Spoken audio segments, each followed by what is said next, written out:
What's up guys, it's me, Roku, back with some more League content, and in this video I'm going to go through every single matchup in the top lane for Darius and talk about how to beat them, or at least survive against them if it's like a really tough matchup. I decided to update my last matchup tier list with this video because the durability patch changed how some matchups play out, and I also wanted to give this video a bit more structure because, you know, my tier list videos often lack structure. They get quite messy towards the end of the videos especially. Anyway, let's just get right into it. I'm going to go through this alphabetically. I'm making this tier list using wicked.gg, the website of my buddy over here. And yeah, I'm just going to go from left to right. First off, we're starting with Aatrox. Now, Aatrox is a matchup that really depends on the elo you play against him, right? If this is a low elo Aatrox player, it's like a very simple matchup because Aatrox players in low elo don't know how to kite Darius.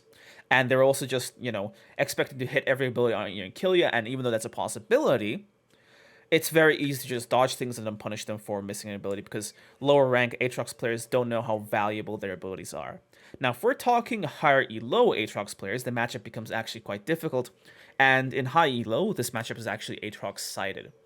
The basic idea is that until level 7, or at least like until Aatrox puts point in his Q to make it low cooldown, you have a very big window to get kills against this guy. Once he uses an ability like a Q or a W, you can go in and murder him. But once he gets that super low cooldown Q, you kind of get into this lane state where if you CS, Aatrox can get his first Q off on you for free, right? He can do EQ or he can just Q if, you know, you miss position and then E back to avoid repercussions. This basically means that you are just going to eat free poke every time you try to CS, right? So if the lane's in a state where, you know, you got to manipulate it to put it into a position where you got to win the matchup, then, you know, you're not going to be able to do it without losing some HP. Now, first off, what is like the process of beating this guy up? The most important thing is to dodge his abilities. His Qs and his Ws are like bread and butter in terms of like, once Aatrox lands his W, it not only sets up like his second Q, it sets up his third Q as well. Because here's what's going to happen. If you're fighting against Aatrox in like a, you know, no minions between you, he lands a Q, you're stunned. During that, he lands a W. You're slowed so you can't walk out of the W, and you try to, and he does Q again, ease towards you, lands another one. And because you're knocked up, you can't walk out of his W. And then once you're pulled back by his W, you're again CC'd because it's a pullback, and he lands his third Q. And by this point, you're either dead or on the verge of death. And most Aatrox players who know they're like what they're doing take Ignite anyway, so you should just be straight up dying at this point.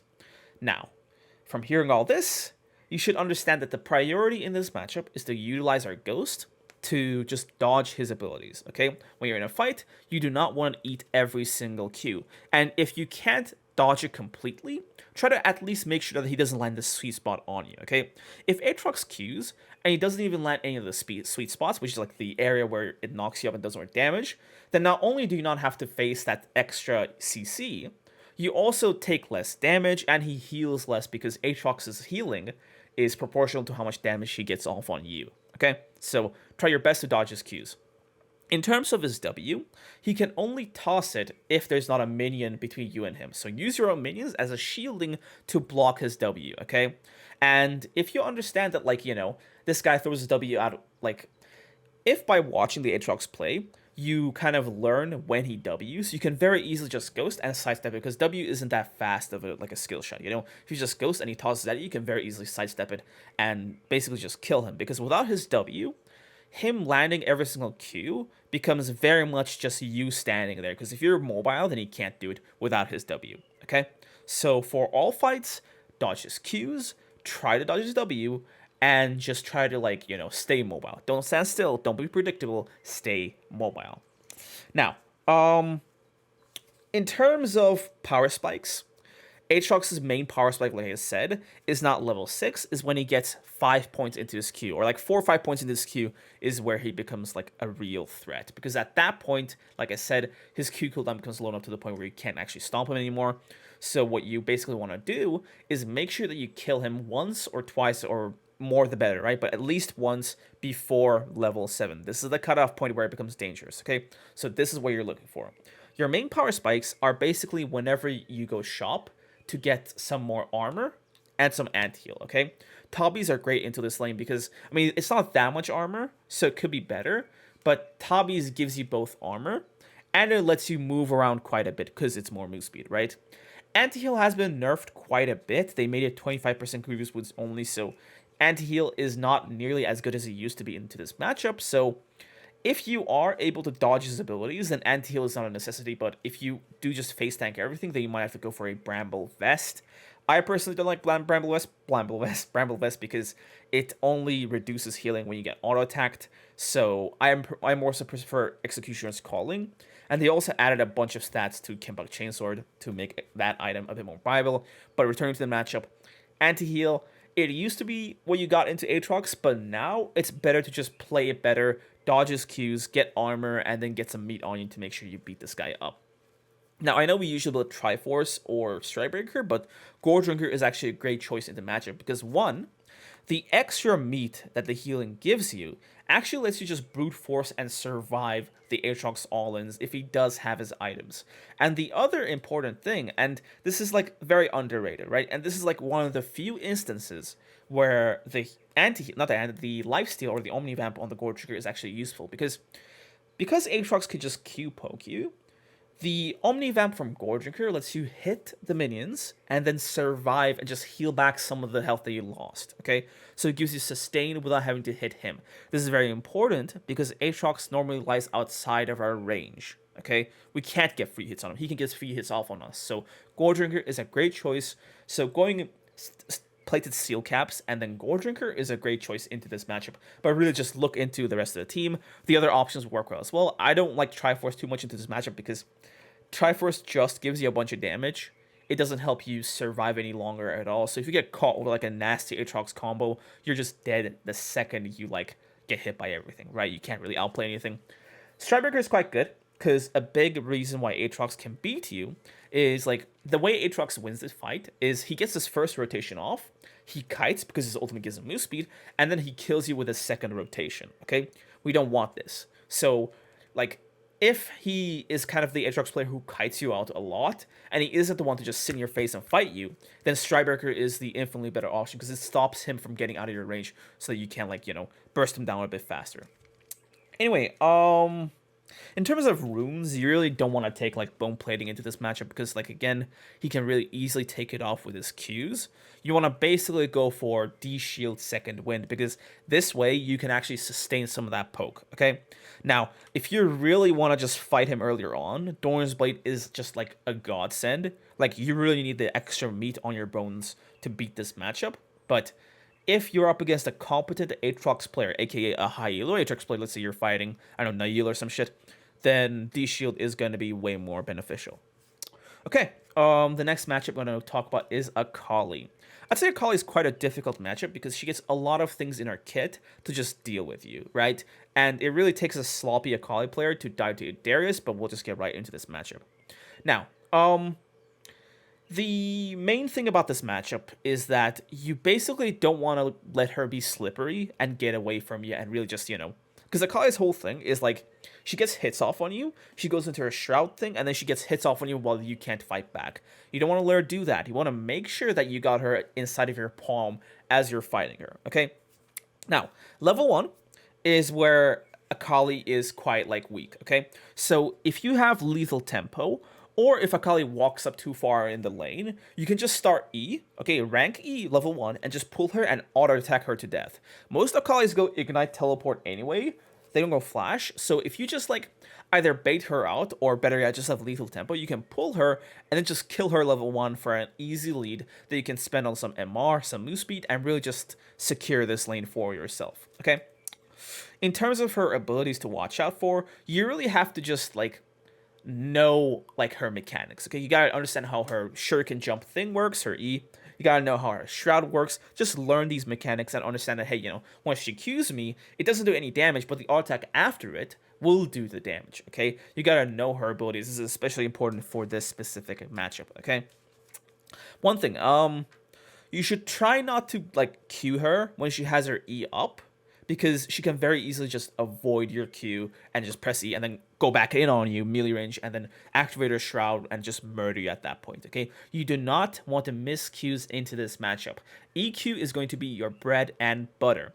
Now, another good thing you can do is have Sweeper and then try to Q her in your Shroud. Now, the thing about Darius' bleed stacks is that, like, if you get a bleed stack on her before she goes into her Shroud, you'll still see where she is because every single bleed tick is going to reveal her like this white ghost silhouette thing, right? I don't know what to call it, but you'll see it, right? You'll see it in game. So like, you can use these to land your Qs, but the thing is, because of your tick, it only updates, like, it only ticks for damage once per second, okay? So, like, Sweeper updates way faster, so it's better to land Qs with Sweeper if Akali is not slowed, not CC'd, and she's inside of her Shroud, okay?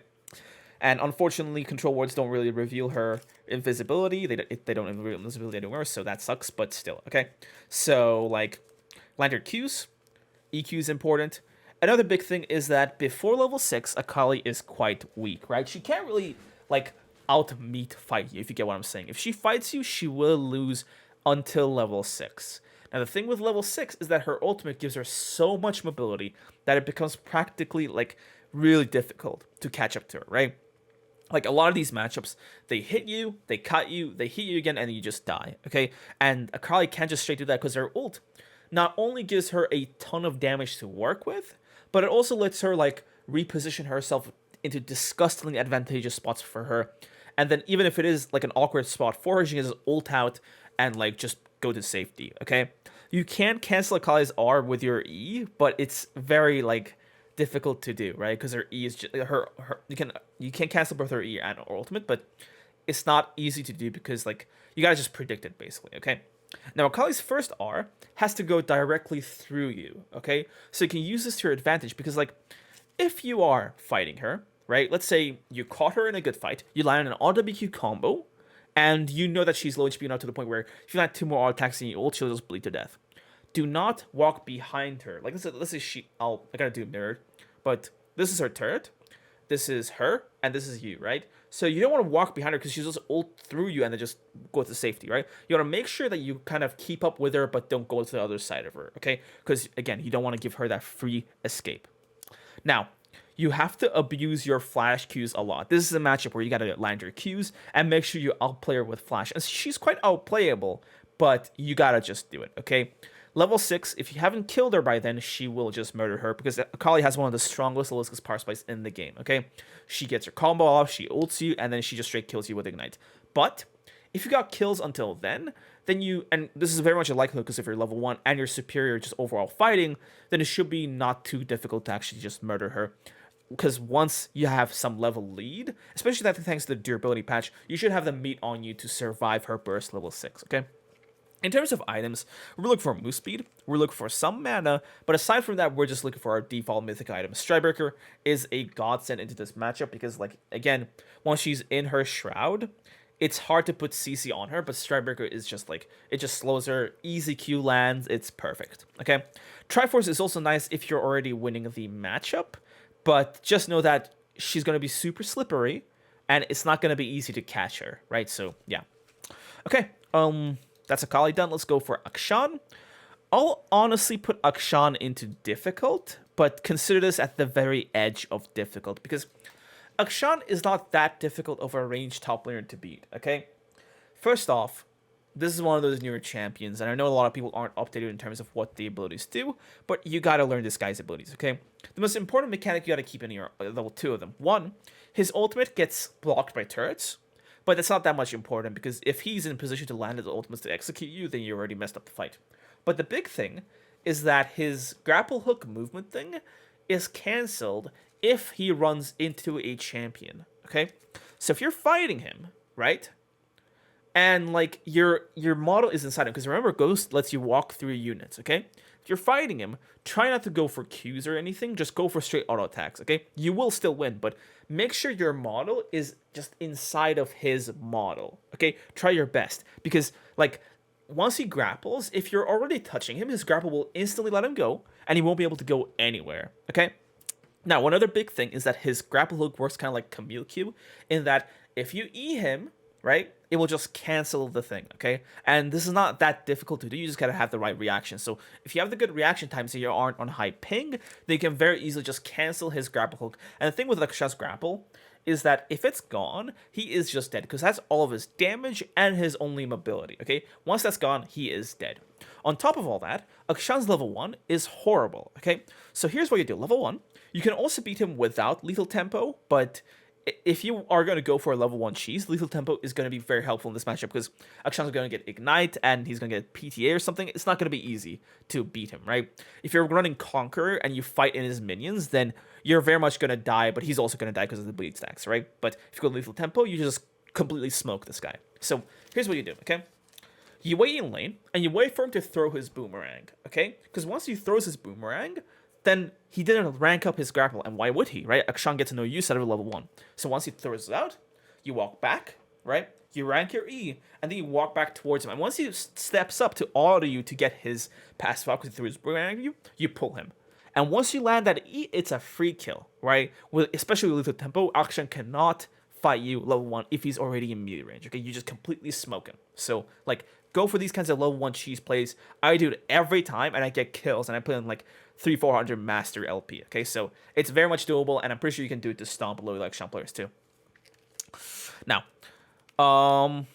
in terms of items, right, you don't really have to care too much about building against him specifically unless you start losing, okay? So, Steel Caps are your go-to, and that's basically, you can just go for Stridebreaker if you want to keep farming him. Triforce works well too, because you can just one-shot him in one combo. Those are the two go-tos against Akshan. I'll put him in the skill matchup, actually. The big thing about Akshan is that, like, if you don't kill him and keep him under control, he will roam and he will kill everyone on every single other part of the map, okay? That's the big danger with Akshan. So, like, this matchup is hard, not because of the actual direct matchup, but because he kind of outdoes you on a more macro level, because every single fight where he's not in lane, he's gonna be like roaming. So make sure to ping missing every time he's off the lane, okay? So yeah, that's the Akshan matchup. Who's next? Who's died next? Camille. Camille is quite an easy matchup. She's always been an easy matchup. It's just an annoying matchup, okay? So the basic idea against Camille is that you have to win this matchup until she gets Divine Sunder and Triforce, okay? Once she gets those items, you actually have to play it like a human being, okay? You have to land her Qs and stuff. You have to, try to kite her. But until then, you can just be, sloppy Magoo, miss everything, and you'll still kill her. Because before she gets her Sheen items, Camille is, ridiculously weak, and she's not that tanky, okay? Now, Camille's main form of poking you is through her W, and it does kind of outrange you, but if you kind of position properly, you can trade Qs for her W, so make sure you do that. Just when she's walking up to lane to try to, land an ability on you, she's gonna W, right?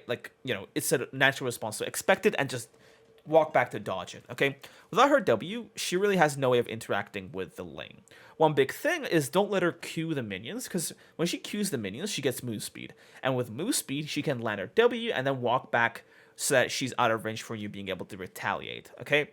Another big thing, the hugest thing in this matchup, is her hookshot, okay? So what you want to do when you're fighting Camille, let's say she walks into melee range, okay? Ideally, you want to start the all-in when Camille is in melee range. You don't want to let her hookshot and get away. So what you do is you don't Q, okay? Now, there's a world where the Camille player is a moron and just tanks your Q, but if the Camille player is smart, she'll, in the normal fight, she'll wait for you to Q, and then she'll hookshot, because when you're Qing, you can't E, and your E is the main way you kill her, okay? Don't blow your E to start the fight, because without your E, she can just hookshot away and disengage, and she is gone, okay? And most of them go, grasp, curb, pot, cookies, so they'll be full HP by the time, you get to touch them again, okay? So don't waste your E, and in fights, just go for auto attacks, RW, RW, auto, and then the second she hookshots, boom, E, okay? The way it works is, so think of how Camille's ability is, right? Camille's hookshot. She sends her hookshot, and then she moves herself, okay? When you E, as the hookshot is landing, then her movement is going to basically, okay, how do I explain this, okay? So, this is a tricky skill shot to land because you don't want to predict it. You want to react to it, okay? Because if you pull her before her hookshot lands on the wall, her hookshot will override your pull and just move her to that wall anyway. Now, she will get stunned for a second, but, you know, you're just done. You use your E, that's it, she's gone, okay? If you land your E, once she starts moving, you cancel her, like, hookshot, and then she's just on your palm, ready to kill, okay? Again, you make sure to land your E after the hookshot lands on the wall and she starts moving.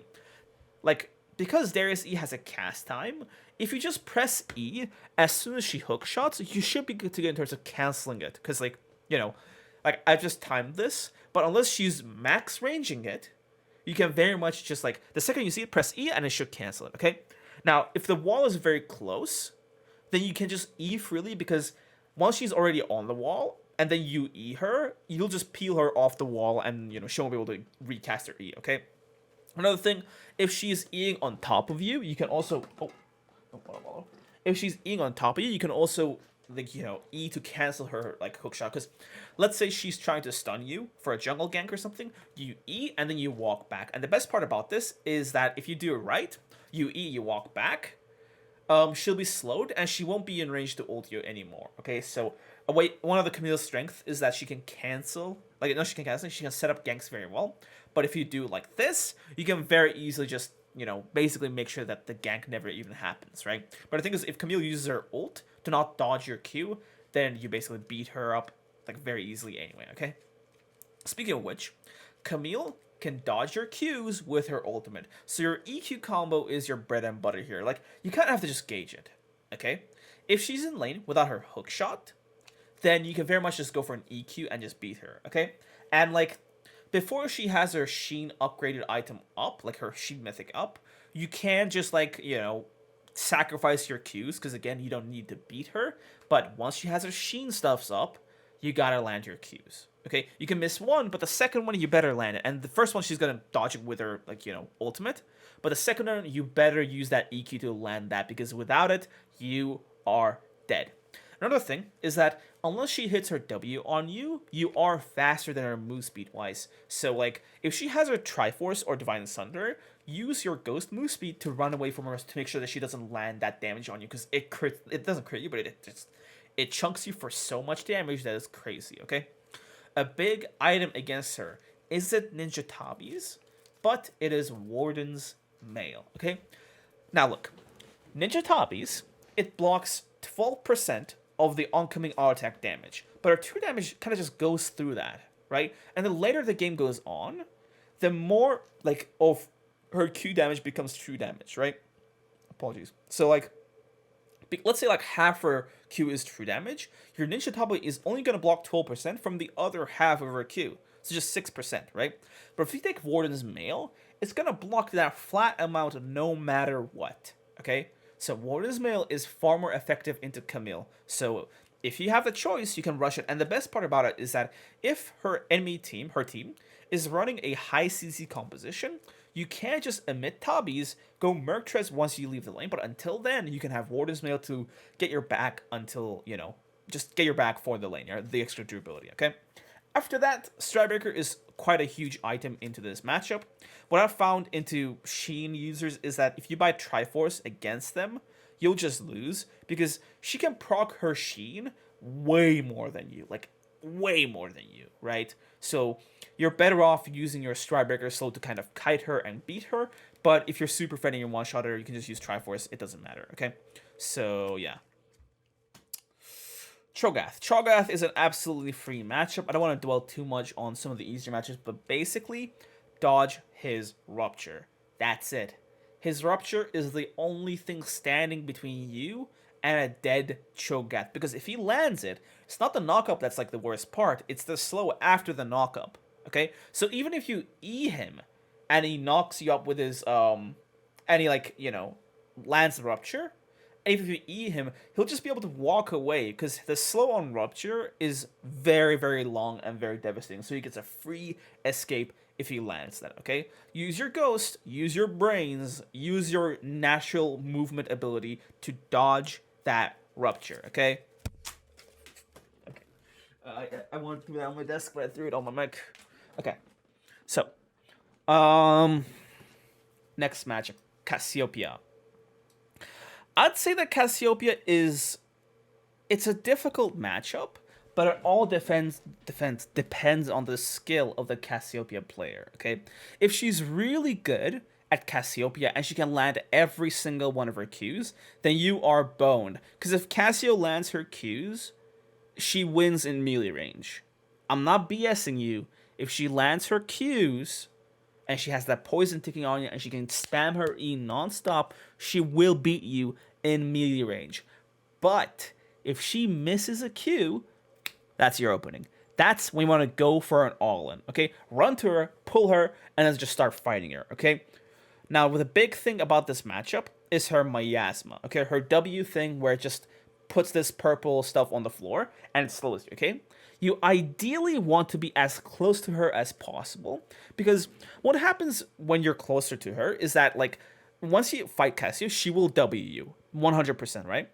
And while you're in the W, not only does she get her full damage ease off, but she also slows you with the W as long as you're in it to set up her Q. Okay, so this happens, the fight becomes way closer and way sketchier because her Q's on low clown. She misses it, you get W'd, she lands it, and then the fight becomes suddenly sketchy. And if you get ulted at that point, just, you know, you're just done. Okay, so you better have landed an E at that point at least. Okay, but still, okay. So what you want to do is use your ghost to get as close up to her as possible, because if she casts it close to her, the area of it is quite small. And the thing about the miasma is that it's just a bunch of circles, right? So unless she has you dead to rights in the middle of a single circle, you're going to be at the side of any given one of these circles, right? It's like this. So what you do is just walk outside of it. And once you're outside that, you can basically just free roam, run around, and just beat her again. Now, if she's smart, she'll use this to Q in front of you, okay? So you can kind of have to just, like, if she's the type of person who would do that, dodge it, right? Juke it out, or just tank it and just fight her to kill her, whatever, right? Judge based on the situation. A big item into this lane is Spirit Visage. Spirit Visage is so huge, but if you are, you know, actually able to put a fight, Merc Treads is gonna be like your bread and butter. It's so amazing. Like, it not only reduces her ultimate, like, you know, stun if she lands it on you, but it also, like, gives you more move speed to dodge your stuff with. So it's actually huge. And the thing about boots is that you gotta rush them early because Cassio can't buy boots. So if you buy boots, upgrade them on your first second back, you're gonna be outrunning her quite easily, and you can just pull her, no problem. Okay, so that's another huge thing. In terms of rooms, you definitely want to go for Second Wind and D-Shield. Do not ever dream of going anything more aggressive. I'd say Lethal Tempo is quite unnecessary into this lane, so the default Conqueror page should be good to go. Now, if you have, like, if you're like a crazy smurf or whatever, and you're like, man, I'm gonna dodge everything, then you can go Sorcery, right? Sorcery gives you the move speed to dodge everything, whereas Resolve with Second Wind gives you kind of like that thing to fall back on in case you mess it up, okay? So I'd go for the Second Wind, but if you're smurfing or something, or if you're in low elo, and chances are, if a Cassio player is low elo, she's likely horrible at the game, so just, you know, just kill her, right? Just kill her with the extra move speed. Alrighto. Stop playing normals. Mundo. I don't understand the amount of questions I get about this matchup, because Mundo is not a difficult matchup at all. The natural state of this matchup should be you CSing comfortably with a freeze or something, and Mundo 5 miles away throwing hatches to the wave, because if he walks up to the wave and puts himself in your melee range, you can get a free RWQ combo off on him, and if you position properly, you should be inside of your minions so you can't land hatches, and that's, like, honestly the key, right? If you stand outside your minion wave like a moron and just tank his Qs, of course you're going to lose the lane, but you're not supposed to do that. Stand behind your minions and then just CS freely. Bait his Q, okay? And the second he walks up to, like, hit the minions, just do your combo, fight him, E him. E-ing him is not worthless because it does damage him. Like, he loses health. And the best part about E-ing him, and I made a video of a gameplay commentary where I talked about this, is that a lot of Mundo players are quite, like, you know, like, just gone. They're not here. So once you E him, it's like an AI turns on and they walk directly towards where the passive capsule dropped. You can use this to keep the Mundo in the fight longer than he wants to be in that fight. Okay? So E him, and if he's a moron, right? So he's in your range, RWQ, and then you E, right? Or you start with E first and you walk up RWQ. And he walks towards his capsule, ghost up, and just kill him, right? Start to dodge the Qs, obviously. With Ghost, it's quite easy. And anti-heal is quite huge in this matchup too, so make sure to pick that up. Even though it's not as strong as it used to be, like, we still need anti-heal because he heals a ton, right? Unless you execute him with your ultimate, just like cleanly with the ultimate, get the reset, you're not going to be able to kill this guy that like reliably. Okay, and it's not like an Aatrox thing where you can just dodge his Qs and not give him the healing. He just gets it with the press of a button. So, like, dodges hatchets and also, you know, get ant-heal, okay? Boots are also quite good. Move speed is huge in this lane, but above everything, you should get a bunch of meat on you. So early HP is good. Stridebreaker is huge in this matchup because, like, although hard CC doesn't proc his, like, hard CC doesn't go on him because he blocks it with his passive, slows just get, you can just slow him for free. Okay, so W, Stridebreaker, these are your bread and butter for really farming this guy for kills, okay? Again, I have made a video on this matchup, so go check that out if you want, like, a gameplay commentary on it.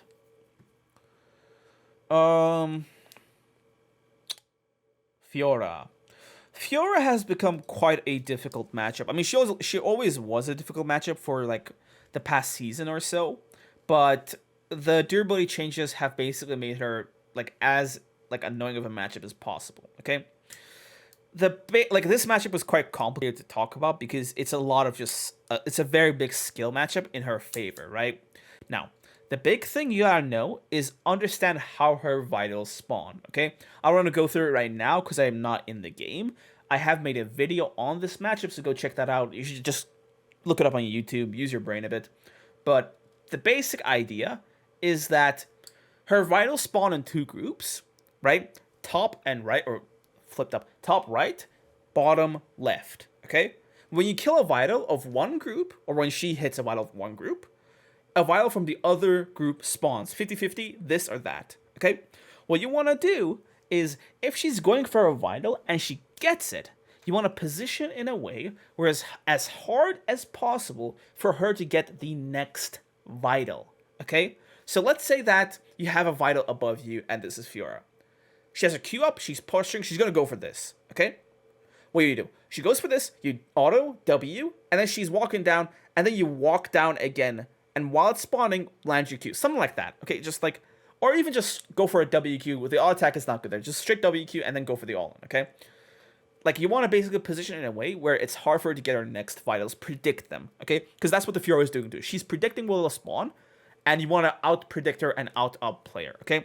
A big tip is, when she ults you, a vital on each side spawns. So go to the nearest wall that the vital's on the side of that's already not procced, and just make sure she can't get it, okay? If she fights you like this, you'll probably just straight kill her, because, like if Fiora gets more than, like, 3 vitals, I'd say, that's, like, the maximum, she just straight wins, right? She gets more than that. But if she gets less than 3 vitals, then you can still reasonably beat her. Now, her most powerful tool is her riposte. Her riposte is one of the most overpowered abilities in the game. Super overloaded, super buggy. If she cancels your E, blocks it with it, and she lands riposte on you, you are dead. It stuns you for 2 entire seconds, which is more than enough for her to land every single vital for her ultimate and just, you know, chop away all your HP. At that point, you gotta just either flash out or, like, do some miracle play to outplay her, okay? So, like, try not to get your E blocked. Either pull her early when she doesn't expect it, or save your E until the later portions of the fight, okay? Now, because her riposte is so overloaded, if you just sidestep it, or even flash it, you basically just straight kill her. Because the way Fiora kills you in lane is through her auto attack slow from her riposte. It stops you from fighting back. But if this does not exist, you can be way more fluid, you can just destroy her, and actually fight her like a normal human being, okay? So, if she misses her post, she is dead. Okay, so your number one priority is 1, don't get your E blocked. 2, dodge her vitals. 3, dodge her riposte. Okay, if you do any of these things, you just straight beat her. Okay, but you gotta do all 3 of them, kinda. Okay, so yeah, I mean you gotta do all 3 of them, but like the more of them you follow, the more likelihood you have of beating her. Starbreaker is super huge, but an early Tabi's Rush, plated steel caps, is absolutely amazing, and I'd say vital into this matchup.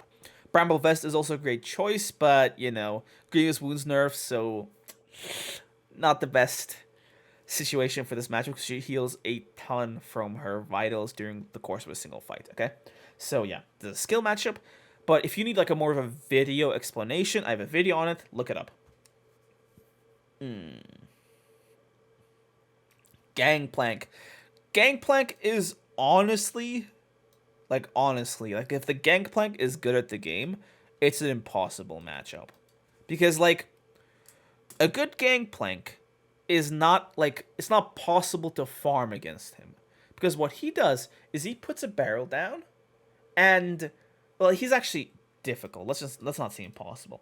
Because there's a lot you can do in the middle. But what he does is he puts a barrel down, and if you walk up to CS, he puts a second barrel, hits you with it, he Qs you, and then he puts down another barrel to do that same thing again, okay? What you want to do, right, is basically try to catch him when there are no barrels on the ground. Because once he puts down a barrel, it has to tick down to 1 health bar. It has a three-part health. It has to tick down to 1 until it's useful for him to actually kill you, okay? So, like, what you can do is multiple things there. Well, let's say he puts a barrel down. You can walk into the barrel and try to kill before him. If you have good attack speed, it's very possible. But if he's like, you know, kind of, you know, ADHD-ish and just gotta hit it, then you can kind of just go in and out and bait it. And once the barrel's down, he's kind of wide open for an all-in, okay? So that's the big kind of opening you're looking for, when his barrels are down. If you eat Gangplank's barrels, he will just straight kill you, okay? It's BS, it's annoying, but that's what he does. So what you want to do is look out for his barrels and try to hit them before he can kill them, okay? Again, don't eat every single barrel in an all-in. If you're in an all-in, try to use your auto attacks or your W to really just kill them quickly, okay? And if he has, like, if he only hits, like, 1 barrel, or, like, you know, he doesn't get, like, multiple barrels off on you, then he should be a free kill. But most of this lane is just getting poked by him, because he also gets a ton of move speed from just landing his passive auto attacks, so it's not going to be a fun time trying to kill this guy. Another thing you can do is, if he queued the wave, he's going to want to melee the barrel to hit you with it. And you can use this to your advantage, because what you can do is Ghost, run up to him, and it's the same case of somebody walking up to CS, right? Where you know he's going to be around his barrel, which lets you Ghost up to him and pull him. Yes, you will eat a barrel, but he will be in melee range, allowing you to fight him and kill him, okay? So this is a big thing you gotta look out for, okay? Tabis are great, but, like, his barrels just cut through your armor, so, like, there's just no other choice except just dodging his barrels, flashing them, or best thing, just killing the barrels. That's all you can do at the end of the day. Kill his barrels before he can land them on top of you, okay? In terms of builds, like I said, you can't really build much defensively against him. Stryberger is super huge in this matchup because a big part of Gangplank's playstyle is just hitting you with a barrel, with an auto attack, and then just running with his 6,000 move speed. So, like, Stryberger kind of stops him from doing that. So Stride is absolutely huge, and it also gives you enough, like, attack speed to really just, you know, kill his barrels, right? In terms of runes, you really want Legend Alacrity, because, again, those attack speed, like, little bits of attack speed come in very much handy when you're trying to race with this guy to really kill his barrels. Because towards the later portions of the, like, once he gets his first item, which is SS Reaver, his barrels are going to crit you for, like, a third or, like, a fourth of your health. Now, fortunately, once you get a bunch of HP going, you still beat him, just destroy him in 1v1s outside of lane, okay? So, even if he did beat you earlier on, once you get some HP rolling, you still kill him, right? Because into the later on portions of the game, he's kind of made to kill squishies, right? Gangplank is he's like a mage, you know? He's not meant for 1v1 all-ins because he's not going to provide that much constant damage against you, okay? So into later on portions of the game, you can basically face tank some barrels and still kill him, but you gotta be careful and just like kill those anyway before they land on you, okay? So yeah, that's Gangplank. Up next, we got Garen. Garen is quite an easy matchup for Darius. You gotta just use your Ghost to avoid his E, because that's all of his damage, right? Before, back in the old days, Garen was maxed Q, E, and then basically just their only way of like winning this lane was to phase rush, Q, auto, E, and just run, right? And like disengage, out trade you, heal up, come back again, and kill you with level 6 Ignite Ultimate. That's still how a proper Garen is supposed to play against Darius, but most Garen players don't do that. They just go Conquer, they go Q, they E on you like a meathead, and they just kill you. What you do is, the second he does his Q on you, right, he's going to start spinning. What you want to do is either W, and then hit him before he can get his Q off, or E him, right? Now, E doesn't work too well, because if you E him, and he already started his spin, you're basically just landing it perfectly for him, because again, like his spin does the most damage to the closest unit, so by Eing, you're making yourself the closest unit. So you don't want to E his spin into yourself. What you want to do is slow him with either Strikebreaker or W, or the most reliable option is just using your Ghost move speed to just run out of his E to not eat up that free damage, okay? Once his E is gone, he literally has no damage for the rest of the fight, because that's all he's got. He's got his Q and he's got his E, so he should be the most, like, freest kill in the universe, okay? Now, you should be careful, because level 6, he can't just one-shot you with his Ignite and his ultimate, but if you're playing it like a human being, you should just be able to avoid his E and then just go back in and kill him with like a Strikebreaker or something. Now, into a high elo Garen who's going to run phase rush, the matchup becomes a bit more like unfarmable, but you still kind of win the matchup. So look to slow push a big wave into him. Make sure to like either ward around, and obviously you need to like not have the jungler around top lane for this to work. Obviously, if the junglers are on it, they can win. You can lose any matchup, even if it's the easiest one. But if there's no one top from the junglers and stuff, you want to make sure that he doesn't just clear the wave that's crashed under his turret in a second, because you really need that momentum into you so you can pull off the perfect freeze. And once you pull off a freeze, Garen has zero way of breaking that freeze, okay? Zero way. And because the way back to his turret is so long, you'll catch him after his, like, you'll catch him through his facial lash because it will run out, and you'll be able to just murder him, or at least get his sums, and then he's like a free dive or whatever. But yeah. Okay, that's Garen. Gnar.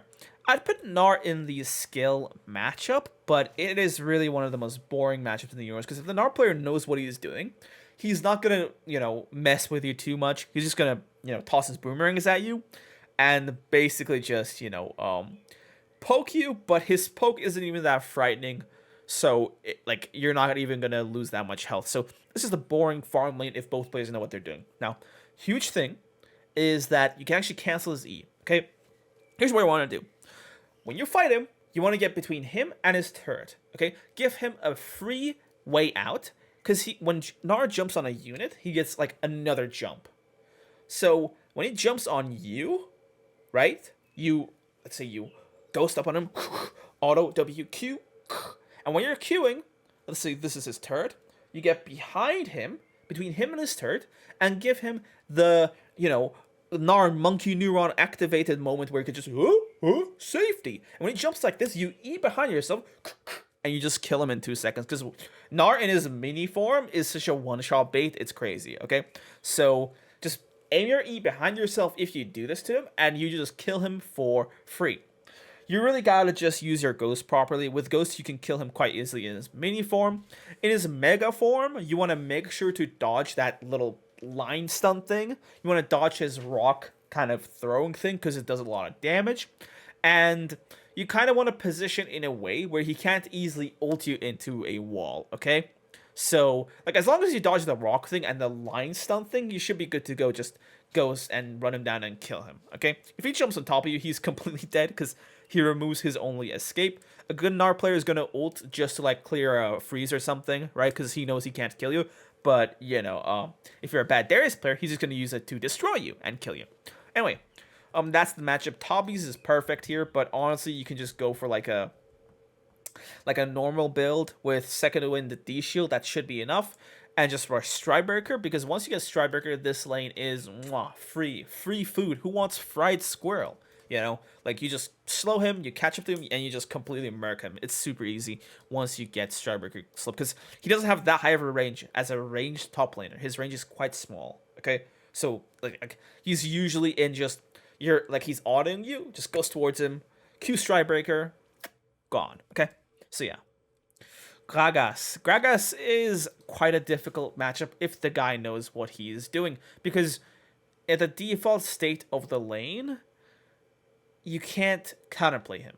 Because his barrel throwing thing, if he has like the mana, like he bought like a tier or something, or like, you know, like the thing about Gragas is that he has such a great like mana regen, so like he doesn't even run out of mana even if he doesn't go tier, but they're all going to go tier on the first back, and after the first back, you've either killed him or the lane is done, because you are not going to be able to farm in peace with this guy chucking his barrels over you, and it's such a massive skill shot that it takes a true moron of a Gragas player to actually miss that. So like I don't know. So it's like you gotta like either force him to choose between you and CSing to kind of dodge it, or just like stay out of its range. I know it sucks, but it's just what you gotta do, right? Best thing you can do is like try to like walk in unexpected directions to like get him to like dodge it. But yeah, okay. Best part is though, like a good part is though, like he shouldn't be able to touch the minions that comfortably, because like again, right? Like his only thing is just his Q like poke. If he gets up to the minions here, he's in your range to like for you to mess him up against. If he's running phase rush, the matchup is difficult because he's gonna land all his abilities, body slam you with his fat like belly, and then the phase rush speed is gonna be enough for him to leave. But if he goes grasp or something, that's not going to be enough for him to leave. So you can just pull him back and kill him quite easily, okay? This lane is as hard as what the Gragas takes in terms of phase rush or grasp, okay? Now with phase rush Gragas, you kind of have to just like hope he's doing this on your side of the lane, because Gragas' belly slam is not that long over the skill shot, okay? So as long as you've not wasted your E, even if he runs away with phase rush, you can still catch up to him with Ghost and kill him and pull him and just kill him. But like if he's under his turret, it's not going to be possible, right? A thing you can do is just learn the Gragas' E, like his belly slam or his W, I don't know, and then just kind of try to read when this guy does that to you, okay? It can't go through minions, so if you're in melee range, let's say you walk towards him with W, right? And then like he's gonna belly slam and then just run with phase rush. You can predict this and E to cancel it. This is one of those cancelable things in the game that you can very easily predict if you just read the Gragas player. So pay attention, learn the not body language, but like the player language of how this guy plays the game, and then you can use your E to cancel that thing. And once you cancel it, he is so dead, it's insane. Okay. Now he does get a free disengage with his ultimate, but what you can kind of do is just be mobile, so he doesn't get like an easy ultimate off. Just be mobile, constantly move in unexpected directions because of his Q. You're already doing that.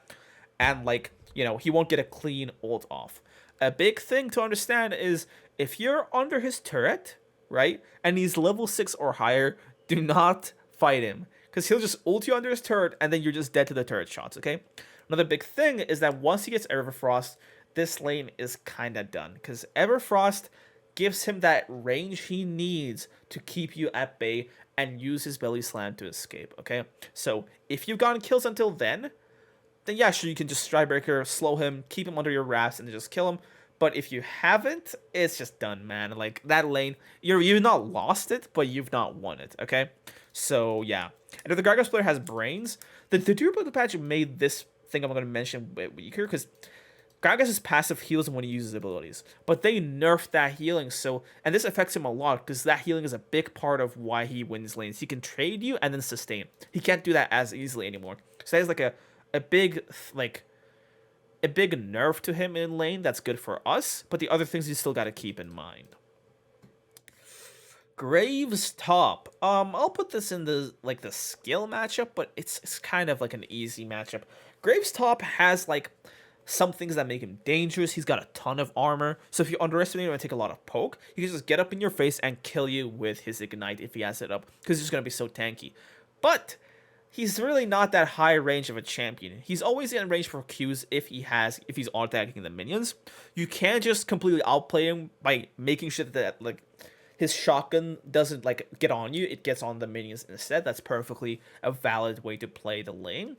And also, like, once you pull him, he is kind of just dead. Okay? So just pull him, RWQ, or better yet, go for an EQ into an RW, because if the Grace player is good, he's gonna E into your Q. Or if he did an RWQ already, right? And you use your E, and then like you're in the middle of like the last moments of the fight where your next Q's gonna define the next fight. You can predict that he's gonna E into your Q and then just flash to the side, right? So you can just predict that and just kill him.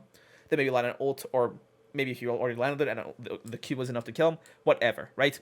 A big thing to understand is that his smoke screen actually cancels your ultimate because it blocks your vision. So try not to get stuck in it for too long, right? The second you see it, just run outside of it and then ult him. Because again, if the Grace player is smart, he's going to use his W to block your vision of him and make sure that you can't ult him anymore. Okay? Doesn't like block it. You still get your ultimate even if it doesn't go off. But like that extra second might be enough for him to edge you out in the fight and kill you. Okay? Gwen. I'd say Gwen is like a... I'm kind of struggling where to put her, but I'd say she's an easy matchup for Darius. Because, like, even the good Gwen players, like, this champion's kind of like one of those OP champions, right? So most Gwen players are really bad at Gwen. They're all kind of stupid. So it's like, I play at my rank, and every single Gwen I play against is basically a complete moron, because this champion's just kind of brain dead, right? All she does is get level 6, and then just ult, ignite, and then she just wins every single fight, right? Now, if the Gwen player is a sentient human instead of, like, I don't know, the offspring of some fucking European cabbage, she's gonna use her W in a tricky way to make sure that you can't land your Qs, you can't land your Es. Like, if she can use her W, you gotta just... alarms activate, you gotta fight very carefully against this person because they're actually like solid at the game. But most Gwens, they're not gonna do that. So what you want to kind of do is just land your Qs, right? Use your ghost to make sure you don't stand in the middle of her Q snip thing, right? Because if you stand in the middle of it, it's gonna do a ton of damage, right? But if you just walk to the side of it, the damage is gonna be kind of minimal, right? And she's also not gonna land every single one of those like tick tick tick. Like, because every single one heals her, right? So that's another huge thing. Right, use your ghost to get out of the way of that. You don't have to kite her too much, but just make sure she can't land her Qs and her ultimates. This is a matchup you gotta use your flash intelligently on, right? Flash Qs, flash things, flashing to dodge things is your bread and butter. The best thing you can do is, like, goad her into a level 6 fight, and then when she's about to use her final ultimate and her final Q, right, to finish you off, then you Q, flash to the side, bam, and then just, bash her brains in with your ultimate or something. Stuff like that, right? Like, you gotta use your flash to outplay her, because, like, don't underestimate how much she deals damage with her ultimate and her max Q, and also how much she heals from them, because it's absolutely a lot, okay? Use your flash, use your ghost to avoid them. You can't use your ghost to avoid her ultimate, because it's like one of those, like, you need to not have hands to be able to miss that kind of abilities, but, like, you can still flash it, okay? So that's a big way you can actually fight this matchup out. A big thing is don't let her get her auto attacks on the wave, because if she can stack her auto attacks and start the fight with like a fully stacked Q, or just get that off W and E disengage, then she chunks you for a lot of damage, she heals, and she's in an advantageous position, right? But if you stop her from getting on the wave, right, and stop her from stacking her passive for her Q, then her Q is not powerful anymore, right? It's not powerful in the beginning of the fight. You can use this to your advantage because you can basically start the fight when she's in a weaker state, okay? In terms of items, again, right, this champion is built in a way where you can just be a complete moron and still kill people because you can't actually build against her. She does 2 damage. She does percentage health damage. She does magic damage. She does physical damage. She does all of the above, right? She cannot be built against. You got a bit of move speed, maybe a bit of MR, right? Because if you're dodging her 2 damage, that MR is the thing that's going to get you. So maybe some MR. It's not that useful, but it's like, at least it's something. And then you want to go for either Gore Drinker to really just get that extra meat to like kind of survive her. Triforce is also good. This is one of the matches where I would actually recommend Triforce, because the name of the game against Gwen is to just burst her down and one-shot her, okay? So you want to burst her down and one-shot her, preferably in like a middle of an E, so you can't actually fight back against you, like an E RWQ ult, or just run, or do like a E RW ult and just execute, or something like that, right? And Triforce helps with that. Stride is pretty good, but I feel like, you know, like, it's not possible to escape Gwen if it's a bad fight. Because, like, if it's a bad fight for her, then you just kind of beat her anyway. But if it's a good fight for her, her ultimate is going to stop you from escaping from her. So I don't find Stridebreaker to be that useful into this specific matchup, okay? So Gordrick is good. Triforce is also good. Tezaru's default Conqueror's got to do it. If you go lethal tempo, you're not doing yourself any favors, because auto-attacking requires you to stand still. And if the Gwen has any brain cells, she's going to do that thing when you're standing still for your auto attacks, right? Okay, that's Gwen. Heimerdinger. Not a matchup I like talking about that much, because it's basically unwinnable. Okay?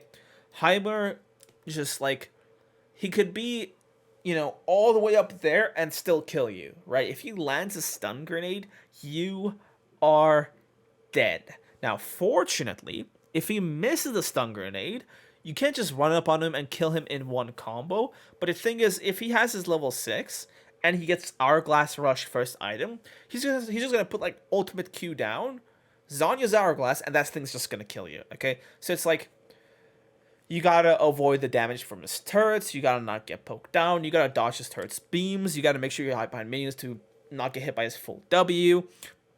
You gotta like try to juke his like shock grenade, or at least flash Q into him to dodge it. Just like so much stuff. It's just like, there's a lot you have to do to just stay inside the lane, not even win, right? Now, Merc Treads is great. You get move speed, and you get, I guess it's not that great, because the turrets are so fast that, like, if you get hit by the shock grenade, you're just dead, right? So I guess it's better to just rush like Spear Visage or something, because even if like you get hit by one turret auto, the HP regen is going to kick in and it's going to heal you up a lot. Negatron Cloak is also an amazing item. It's just 900 gold for 50 MR. That's actually huge into this matchup. So if, like, you know, like, you can definitely pick that up ASAP if you need a bit of help, okay?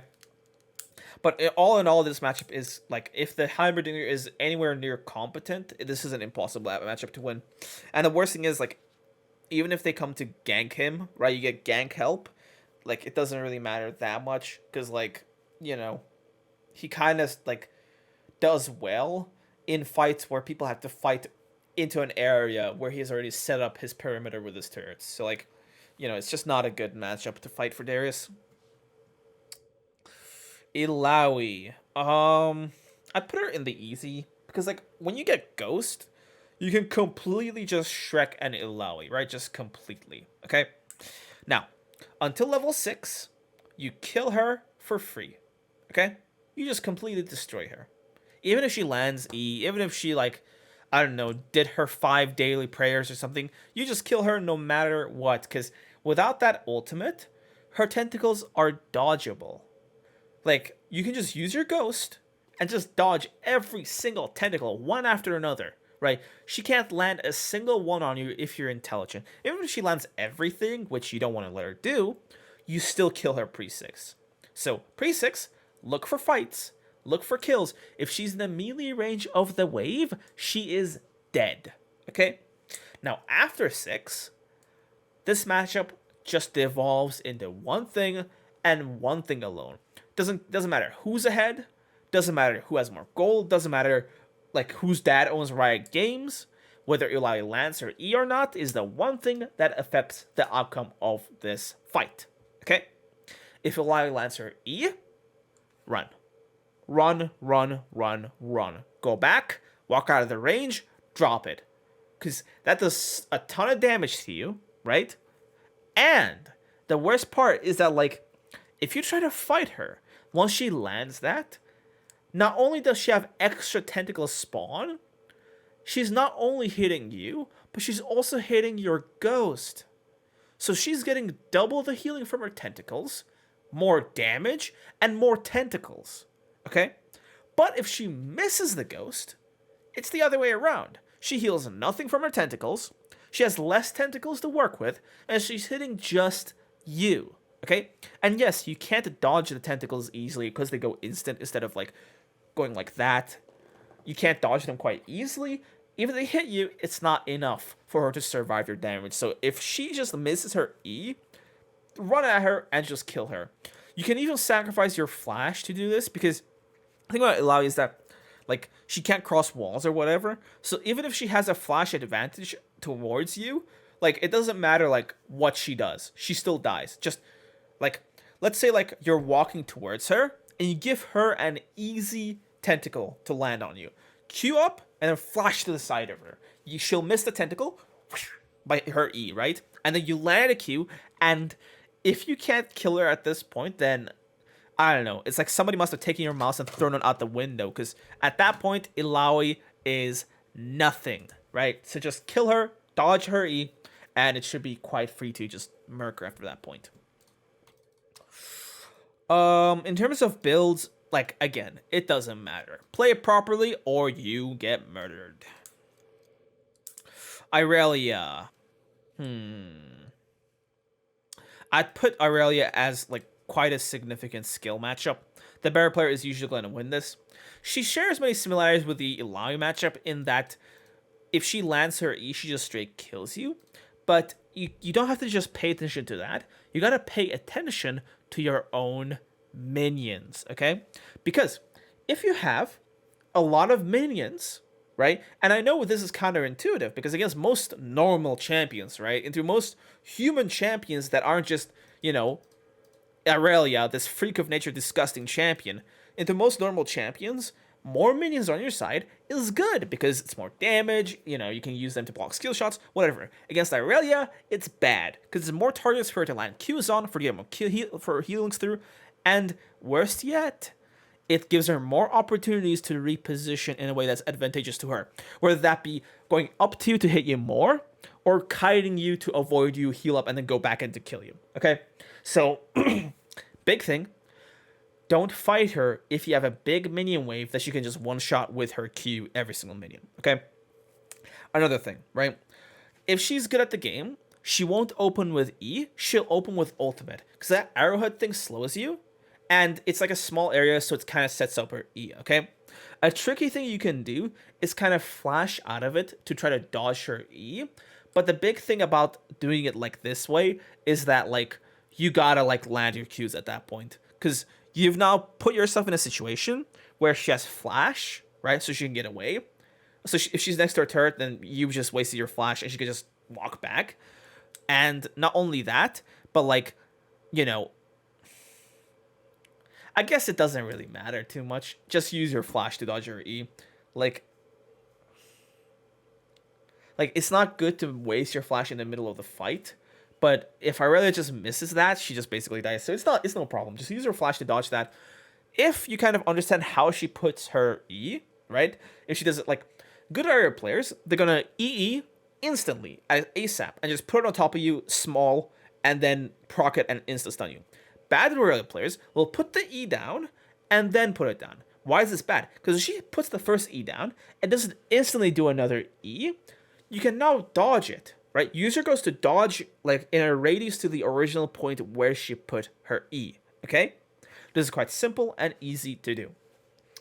But if she's doing that the quick way, you gotta either flash it or just predict it and like move out of its way, okay? I know this sounds kind of weird, but like you kind of have to just react to her throwing the E out, okay? You know how it just comes out from her like that? Once the first one comes out, you kind of have to just predict how she's gonna do it, right? And then just like once the second one's on the way, just dodge according to that, right? It's like it's kind of messy to ghost dodge it, but you kind of just gotta do it or you're basically dead. Warden's Mail is so huge into this matchup. It's way better than play the Seal Caps, so that's another big like pickup, right? Warden's Mail. Anti-heal isn't too necessary because if you just play like a human being, you should beat her. Once she gets Bork, this matchup becomes a lot more difficult to fight. But with Stridebreaker, we're able to kite her out and kill her. And by the way, did I mention you gotta kite her? Now, Irelia's auto attacks are very devastating, and a lot of them go like lethal tempo. So you can't just sit in their face and bash yourself against them like an Iron player. You gotta kite her, right? The thing with this matchup is, even if she lands her ult properly, even if she lands her E, even if there is no, but like she lands everything. Even though she did land everything, if you kite her auto attacks and land your Qs, you still beat her. Okay, use your ghost to your advantage to make sure she doesn't get every single auto attack off on you. Okay, because that's her main source of damage, her auto attacks and her Qs. Okay, so if you're avoiding that, then it should be quite not easy, but it should be easier for you to put her down with your ultimate. Okay. I'd recommend bone plating, but not really, because any Irelia player with like an IQ that's above 90 is just going to use her W to break your bone plating and then go in on you. But you gotta just use either second wind, or more preferably go sorcery and use that extra move speed to your advantage for kiting her, for engaging her, for catching her off. A big thing in this matchup is if you catch her when there are no allied minions around, you just straight kill her. Okay, so that's a big thing you gotta look out for, because the only target she can Q to is you.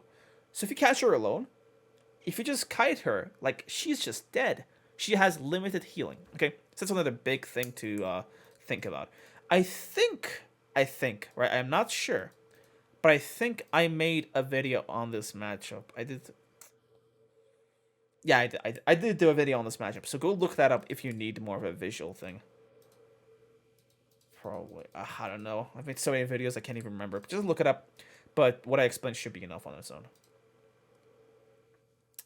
Jax. Jax is kind of like a hard counter to Darius, in that like there's way more for the Darius to mess up than the Jax in this matchup. Because the thing is, right, like for Darius to like keep his stacks up and even get to 5 stacks, he has to go in and out, right? But with Jax, when Darius goes in for an auto W, he can get like 3-4 auto attacks in him, because lethal tempo and his passive give him an insane attack speed steroid, right? And that coupled with Ignite means that like even if you play the fight perfectly, land every Q or whatever, he can just bash you down to death, because he just has so much attack speed and does a ton of damage, right? He kind of plays into how Darius does not want to fight.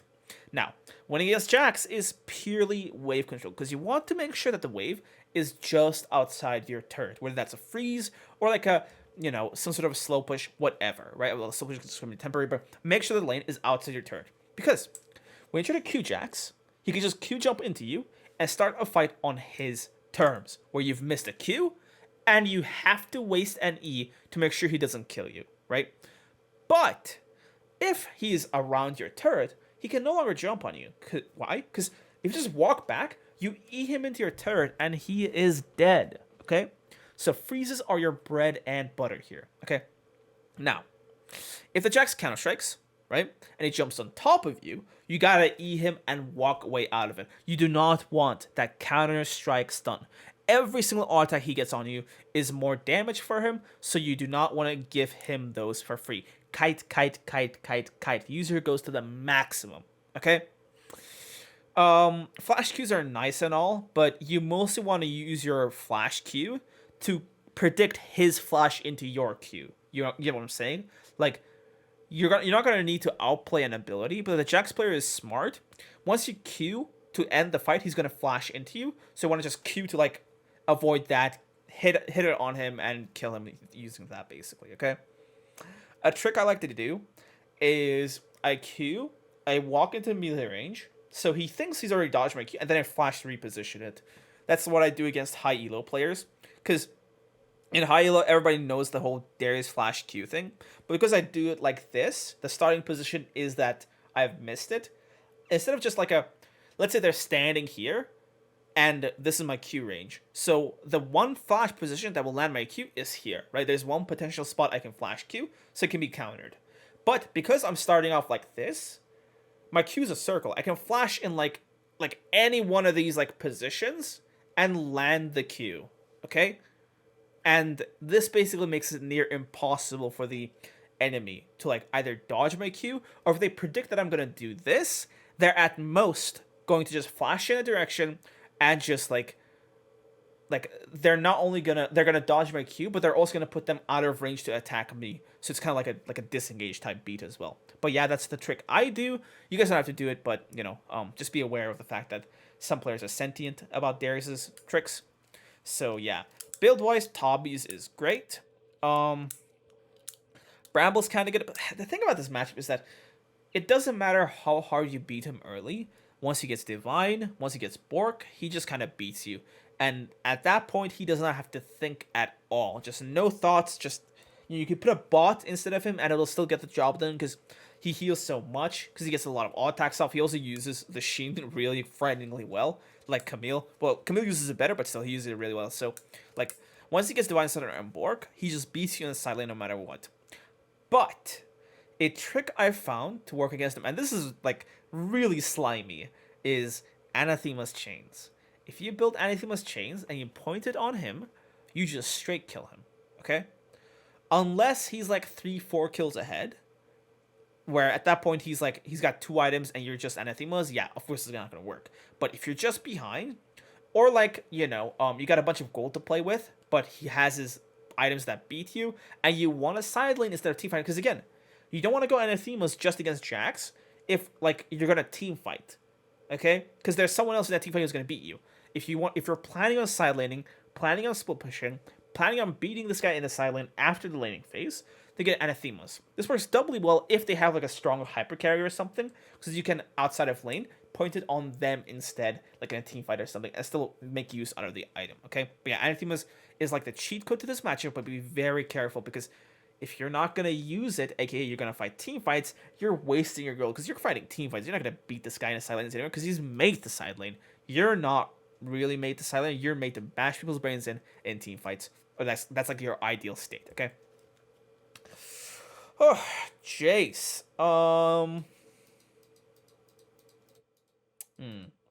Jayce is quite a difficult matchup because he gets his hammer form, like disengage spell against you, which lets him basically just knock you back and avoid you, right? And the thing is, Jayce is like a melee combo of hammer time, bash down into like a knockback that actually does a ton of damage. So if you let him disengage you like that, he's gonna win the trade. Like you're gonna do less damage to him than he does to you. So you don't want to go for these kinds of fights unless you can kill him. Okay? Now what do you do against this hammer form disengage thing? The number one thing you can do, right, is predict when it's gonna come and E at the same time he does it. Okay? Most Jayce players will run phase rush, so like W it at the same time is not gonna work out because basically speaking, he's gonna hit you and then phase rush one row, and your W is basically a moot thing at that point. But if you time your E with his knockback, then you pull him, you stun him on the same position he was when he knocked you back, and then you can just ghost up, run up on him, and just kill him, right? So that's the perfect thing you can do. An alternative thing you can do is force him to knock you back in a position that's not good for him, aka like into a wall or something. Because if he knocks you into a wall, you won't go the full distance, you'll just go up until that wall. And the thing with his knockback is that the longer he knocks you back, not only are you more, like, there's more distance between you and him, but it's also, you spend more time traveling, right? You spend more time being stunned because you're being, like, displaced, right? Because displacements work as basically, like, knockups, right? But if he knocks you into a wall, it's like a really short, like, in terms of both length and time, so you can just walk up to him and kill him again. You can also try to get him to knock you towards like his escape route, but this is kind of risky. I wouldn't really recommend it too much because you're basically putting yourself in a position where he damages you, blasts you, knocks you back, and then just wears you down as you're trying to get on top of him, so he just murders you, right? Tabby's is absolutely huge in this matchup. First rush, must buy. D-Shield, second wind, really good. Starbreaker is super huge into this matchup because it lets you slow him, right? So, yeah. Aside from that, I'd say that's basically it for the Jayce matchup. Okay, who else do we have here? Jesus, we still got so many champions to go. Karma.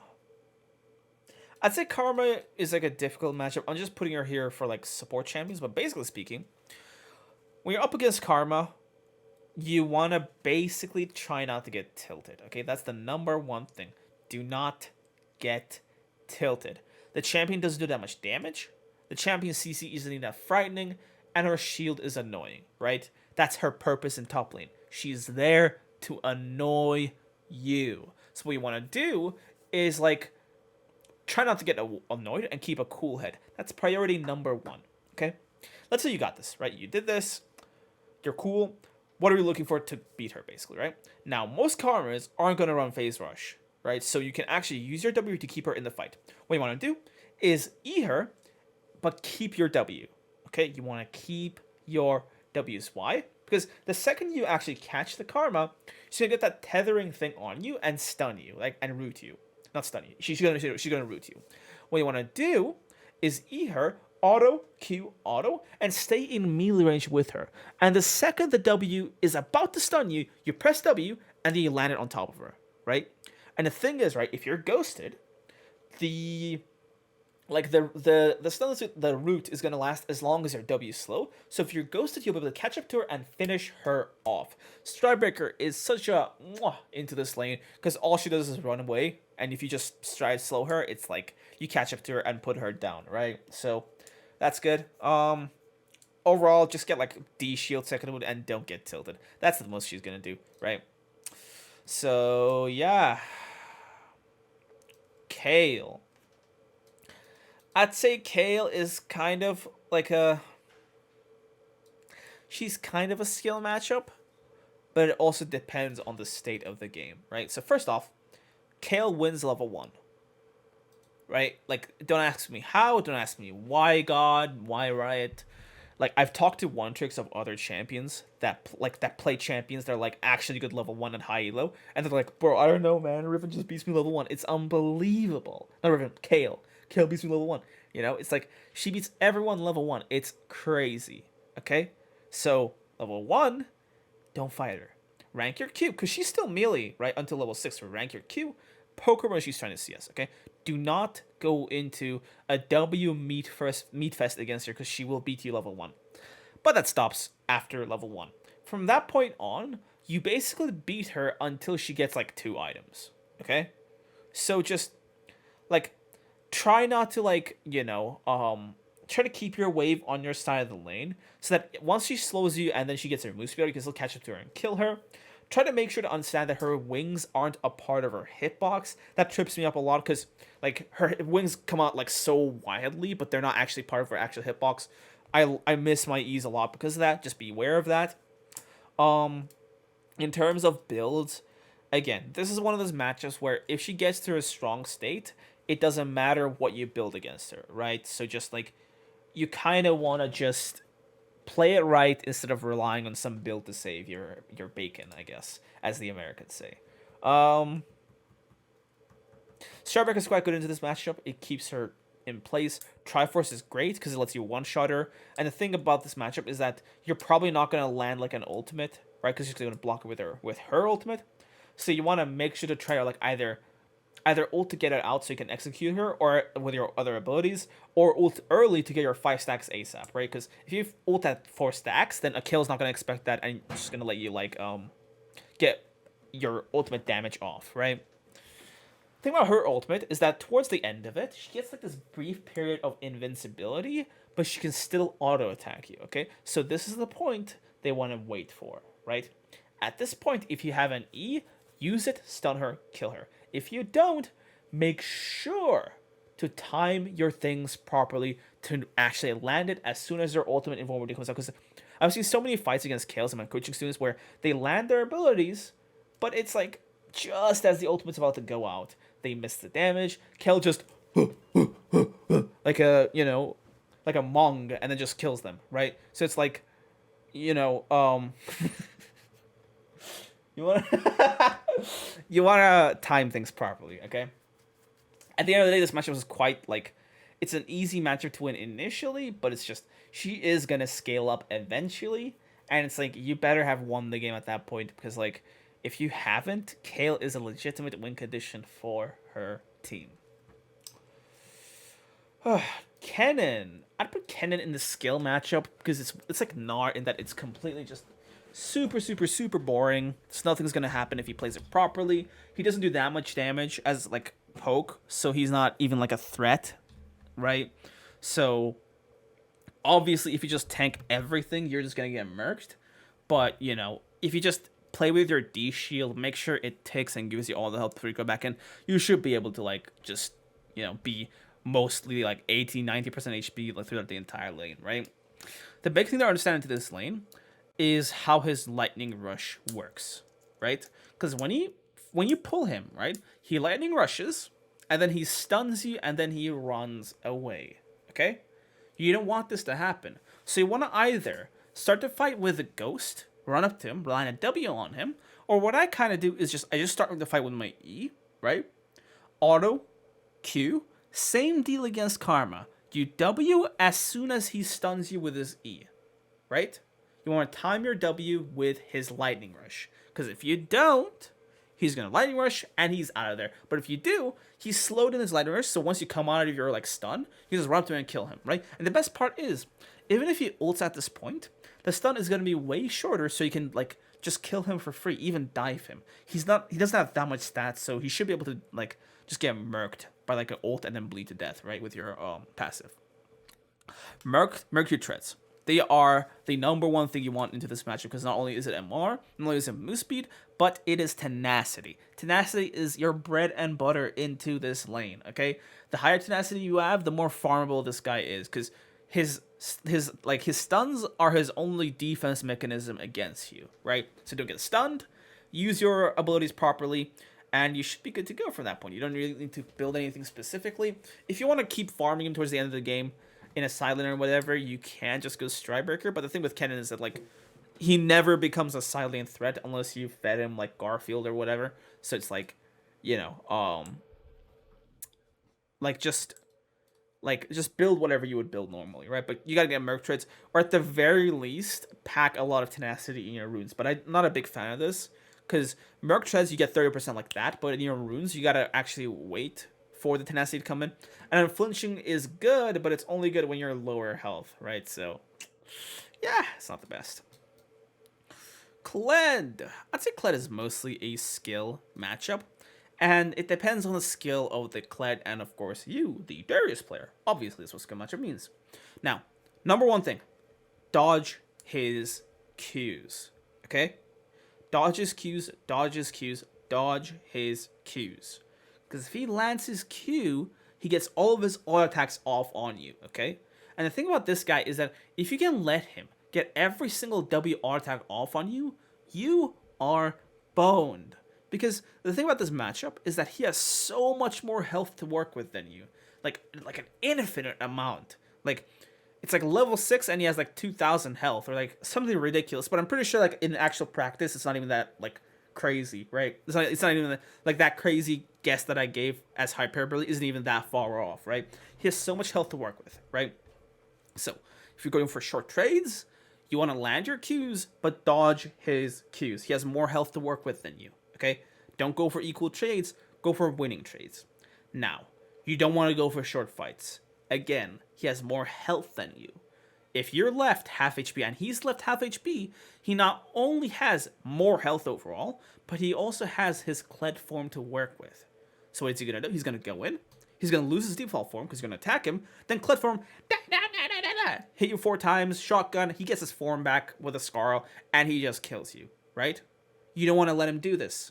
You want to basically, like, just go for full all-ins where you just straight win, okay? Go for the fight, RWQ. If he lands his Q on you, you just run to try to drop it. Just walk back because the longer his Q stays on you, like if you actually notice that little orange circle, it gets smaller and smaller and smaller when he lands his Q on you. So if you just walk out, if you guys are the same move speed, you'll eventually just drop it, okay? So once his Q is gone, then you can go back in for a fight, right? RWQ. And then once he gets his all attacks off, then you walk back with your ghost, you kite it, right? And then you just kill him. If he E's towards you, like, and he E's through you, it's not the best thing, but if he E's through you, just walk with Ghost towards where he used to be, because then he's going to put himself away from you, he can't get his all attacks off, Like, you gotta kind of predict when the E happens and just walk so you can't queue up an auto attack, right? This is way harder to when he has his Q on you, because he'll just pull you back and then get his autos off, which is why we don't want to get hit by those. But like, once you drag the fight enough to the point where he doesn't land his Q, he wasted his E, and you kite his W, it's just a matter of, you know, putting the old dog down at that point. So yeah. You can, if you're both low HP, you can always try to flash to the side to dodge his shotgun. His shotgun pellets get blocked by minions, so there's that. You can also just, like, let's say you're low HP, but then he's in his Kled mini form, right? You can just wait for him to auto attack the minion wave and then just go up on him and kill him, right? Because while he's in that form, he can't, like, you know, like, when he's in that form, he needs his W to get, like, his, like, Scarl back. But if he wastes it, he is kind of doomed in a fight because he can't get his mount back quickly, okay? And if you combo it correctly, you should be able to kill him in a full clean combo before he can even, like, you know, get his mount back, okay? So, yeah, the next champion. Okay. I know, like, I get so many questions about Lillia top, and it just angers me so much every single time because, like, this is such a low elo thing, right? Because, like, unless you counterpick some champions with Lillia to beat them, she is, like, free food. Like, Darius absolutely destroys Lillia, as does every single AS tier champion in the game, okay? So, I don't want to be too, like, condescending, right? So, let's just get right into this objectively. You want to, first off, understand her abilities, right? Because she is a low elo top laner, aka most people who are fighting her haven't read her abilities. So if you just read her abilities and understand what they do, how her kit works, it should be quite free, okay? First off, she sucks against slows, right? So your W and your E are your bread and butter. She's also going to constantly put her in range for you to Q her, because she's also going to land her own Q. So you can always land free Qs against her. But the biggest thing in this matchup is don't let her stack her passive off of the wave. If you just fall back, sit tight, let her get her full stacks of passive, then yeah, it's going to be quite difficult to fight her because she's running around with, like, you know, full move speed enough to outrun your ghost. But if you just start the fight, when you're both at your default state, your ghost should be, like, long enough for you to just put her down, right? Like, she sucks against slows, and she has no way to, like, put distance between you and her without using her W. But the thing with her W is that it's actually not that fast. So if you just walk up to her, you can just catch her, but your E also cancels that and its damage. So it's like if she gets in your melee range, she is toast. So, you know, E, auto W key, auto ult, and just kill her. Get some move speed, get some MMR. Like, you don't even need it, right, if you play it properly, but you kind of need the move speed. So just get some kind of boots that are upgraded to help you out, and this should be a free matchup. I honestly don't see a problem people have with this character, because, again, right, all of the high tier champions just should have beat her, but whatever. I've just been annoyed to the point where I'm putting this champion in my tier list. Lucian. Lucian is quite a respectable champion in terms of, okay, he's a ranged top laner, but the thing is, most ranged top laners have a disengage, whereas Lucian doesn't. He just has his E to, like, dash back, but that is it. So if you land your stun, your E, on top of Lucian, he is basically just dead. Now, the negative thing is that he kind of outranges you with his Q, right? So try to stand in a way where he can't just Q the mini wave and land that poke on you, okay? And aside from that, it's just a matter of landing your pull and killing him, because he doesn't have that long of an auto attack range, okay? So if he just goes towards him, you land your E, and then at that point, it should be just a free kill. As long as you're, like, as long as this guy isn't some Lucian god who's poked you to half health already, right? So if you just don't need a lot of poke, it should be quite free. Get some D shield, get a second win, and you should be able to kill him. Build-wise, Tabi's, great choice. Starbreaker again, great choice. But this matchup is more so about whether you have Ghost up or not, okay? So, yeah. The thing with the matchup that's good is that once he does, like, die once, he starts falling behind, and then it's easier to farm him. But the thing about this matchup is that if the person playing Lucian is actually a person with a brain, they've played Lucian before, and they've played top lane before, aka they're a good player, then you're going to have a nightmare of a time, because if this guy is good, he's going to cut you perfectly. He's going to use his W to get move speed so you can't actually like get in range to even land your E. And by the time you get in range to even attack him, you'll be so low health that he can just gun you down, like put you down like a dog, basically, with his ignite. So like, there's a lot of skill that the Lucian player can bring to the table to really just eliminate you. So there's that to worry about. Up next, we got Malphite. Malphite's quite a free matchup. He can't really mess with you too much, because like in any normal fight, you just straight up kill him. The only mechanic you gotta be aware of is that like when he Qs you, right? If you walk directly towards him, and I don't mean getting minion blocked or walking where you want him to go. Let's say this is him. He's walking towards you. You know, rock solid. He's walking directly towards you. If you just walk directly towards him, right? And he does his, like, you know, cheese roll throwing animation, there is a window where before that thing hits you, doing a missile build, there's a small window where he's in your E range, okay? And you want to exploit this to pull him. It works every single time if you get it down right, okay? So just get boots, upgraded boots, get that move speed, and you should be able to get in range to E him every time he does that to you. Every time he Qs you, right? This is literally the only thing you gotta know. The only mechanic, right? Rest is just self-explanatory. Bash his brains in. And let's say that there's this alternate universe where you lost to him. Then you can go for Divine Sunder or Gorginger to help you, like, kind of outlast him in fights. Get you some healing. Make sure you last through them. But you shouldn't be losing lane to Malphite. I mean, maybe you get camped by a jungler, who knows. But yeah. That's the deal with this guy. What's the deal with Malphite?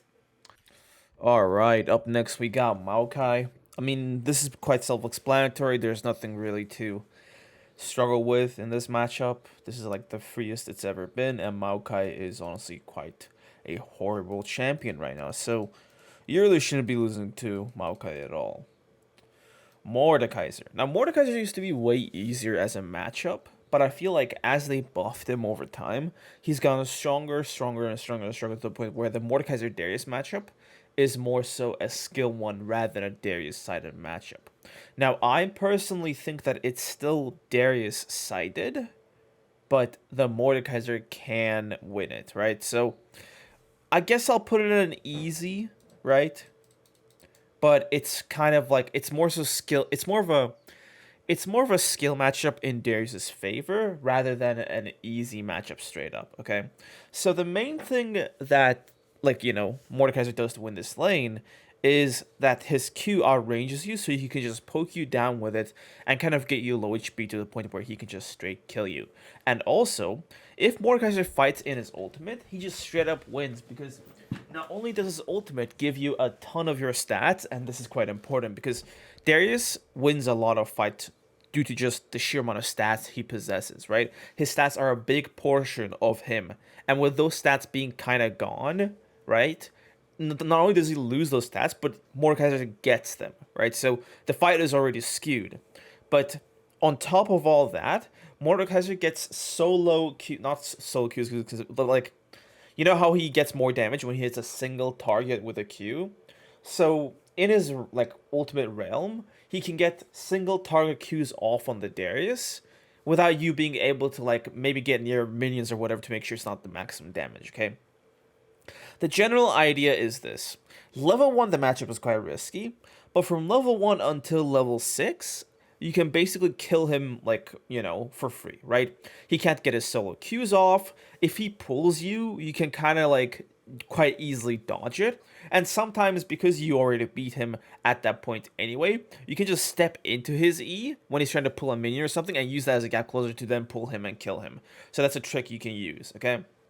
Another trick you can use against Mordekaiser is that, like, if he is in range for you to kill just with your ultimate, what you can do is hook him and do an auto-attack ult, right? And if that is enough to finish him off, then you'll basically instantly kill him while he's stunned by your E, because your E is a pull, it's a displacement, it's a knock-up, and, like, that's going to be enough, right? So if he has like a high amount of shield, but he's in range to get killed by your ultimate, like it's gonna kill him. Like it's gonna finish him off, not it's gonna kill him, and then he's gonna be left a few seconds alive because of the bleed. Then you can do this trick, and you'll basically avoid his shield, right? But yeah, try to look for kills earlier on. Try to respect his range, right?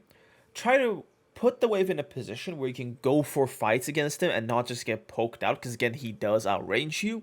Make sure to like stay near your minions intelligently so you don't get poked out.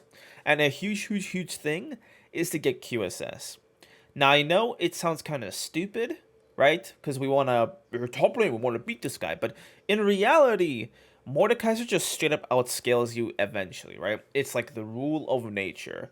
As long as like if there's like a 5 to 10 period where you are not killing the Mordekaiser and he just farms or worse it gets kills, he will outscale you in his ultimate. He just wins in his ultimate. It's hard coded to be like that. And the later on it goes, the more likely he is to win in his ultimate because he's taking more stats from you, he's getting stronger, etc, etc, etc. Okay? At his ult, free food. If he has no ult, you can go for a fight, but if he has his ultimate, he is a threat. Now, if you basically let him ult you and take you out of every single fight, he's kind of controlling the terms of like the game.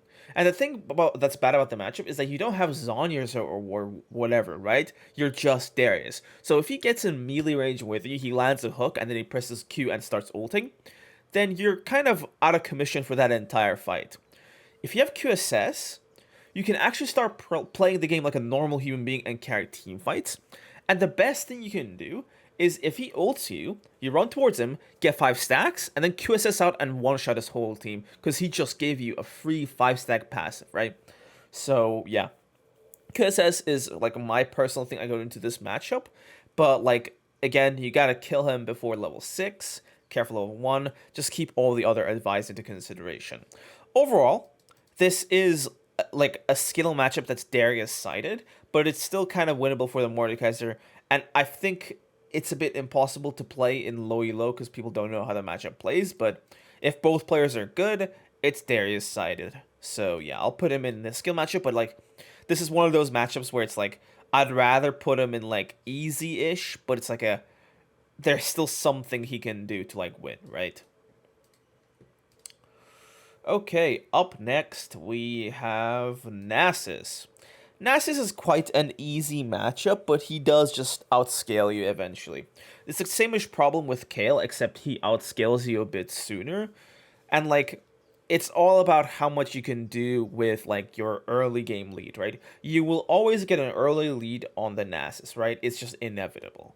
But if you can't get kills around top lane, if you can't carry a few team fights, if you can't get a few objectives, if all you do is sit top and fight the Nasus, you are basically just going to straight up lose the game because, like, he will eventually outscale you in the 1v1. It's like, that's what the champion does. He presses R, and just, you know, brain dead kills you. So you don't have the luxury of just sitting around, killing him 5 times and being, you know, more fed than him, stronger than him the entire game. He will catch up to you eventually, okay? It's like a ticking time bomb.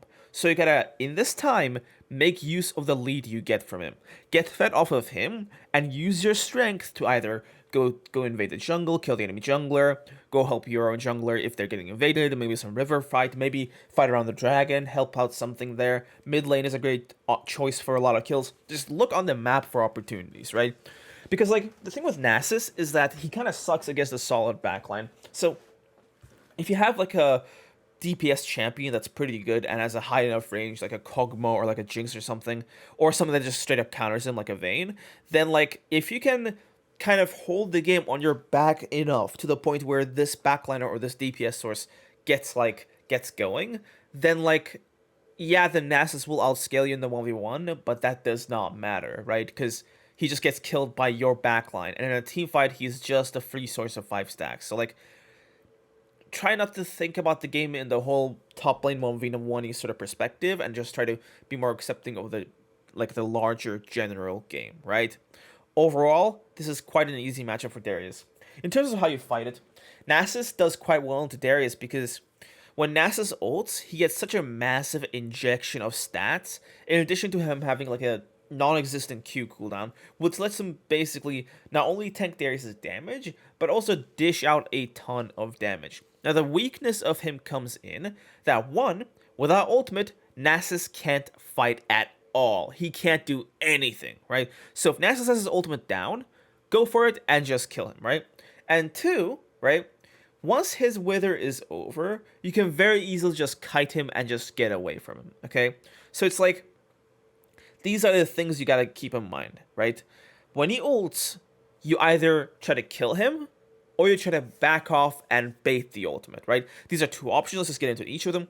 So, like, when Nasus gets his ult, he's very powerful in a fight against you, right? So, if you're in a position where it's a bit iffy whether, you win or not, you'd ideally want to bait his ultimate. So, we're not going for full all-ins, we're going for short trades, we're chunking him out, we're going for freezes, we want to make sure that he's, like, constantly not full HP, and one of these times you can either do a trick, like a feint to run into him or something, whatever, and just bait that ultimate. And once that ultimate is gone, he cannot touch the wave because he will for sure just straight up die. Now, the other way, which is the more, common way, the more normal way, is to just kill him. And this is quite tricky because you do have to kite Nasus.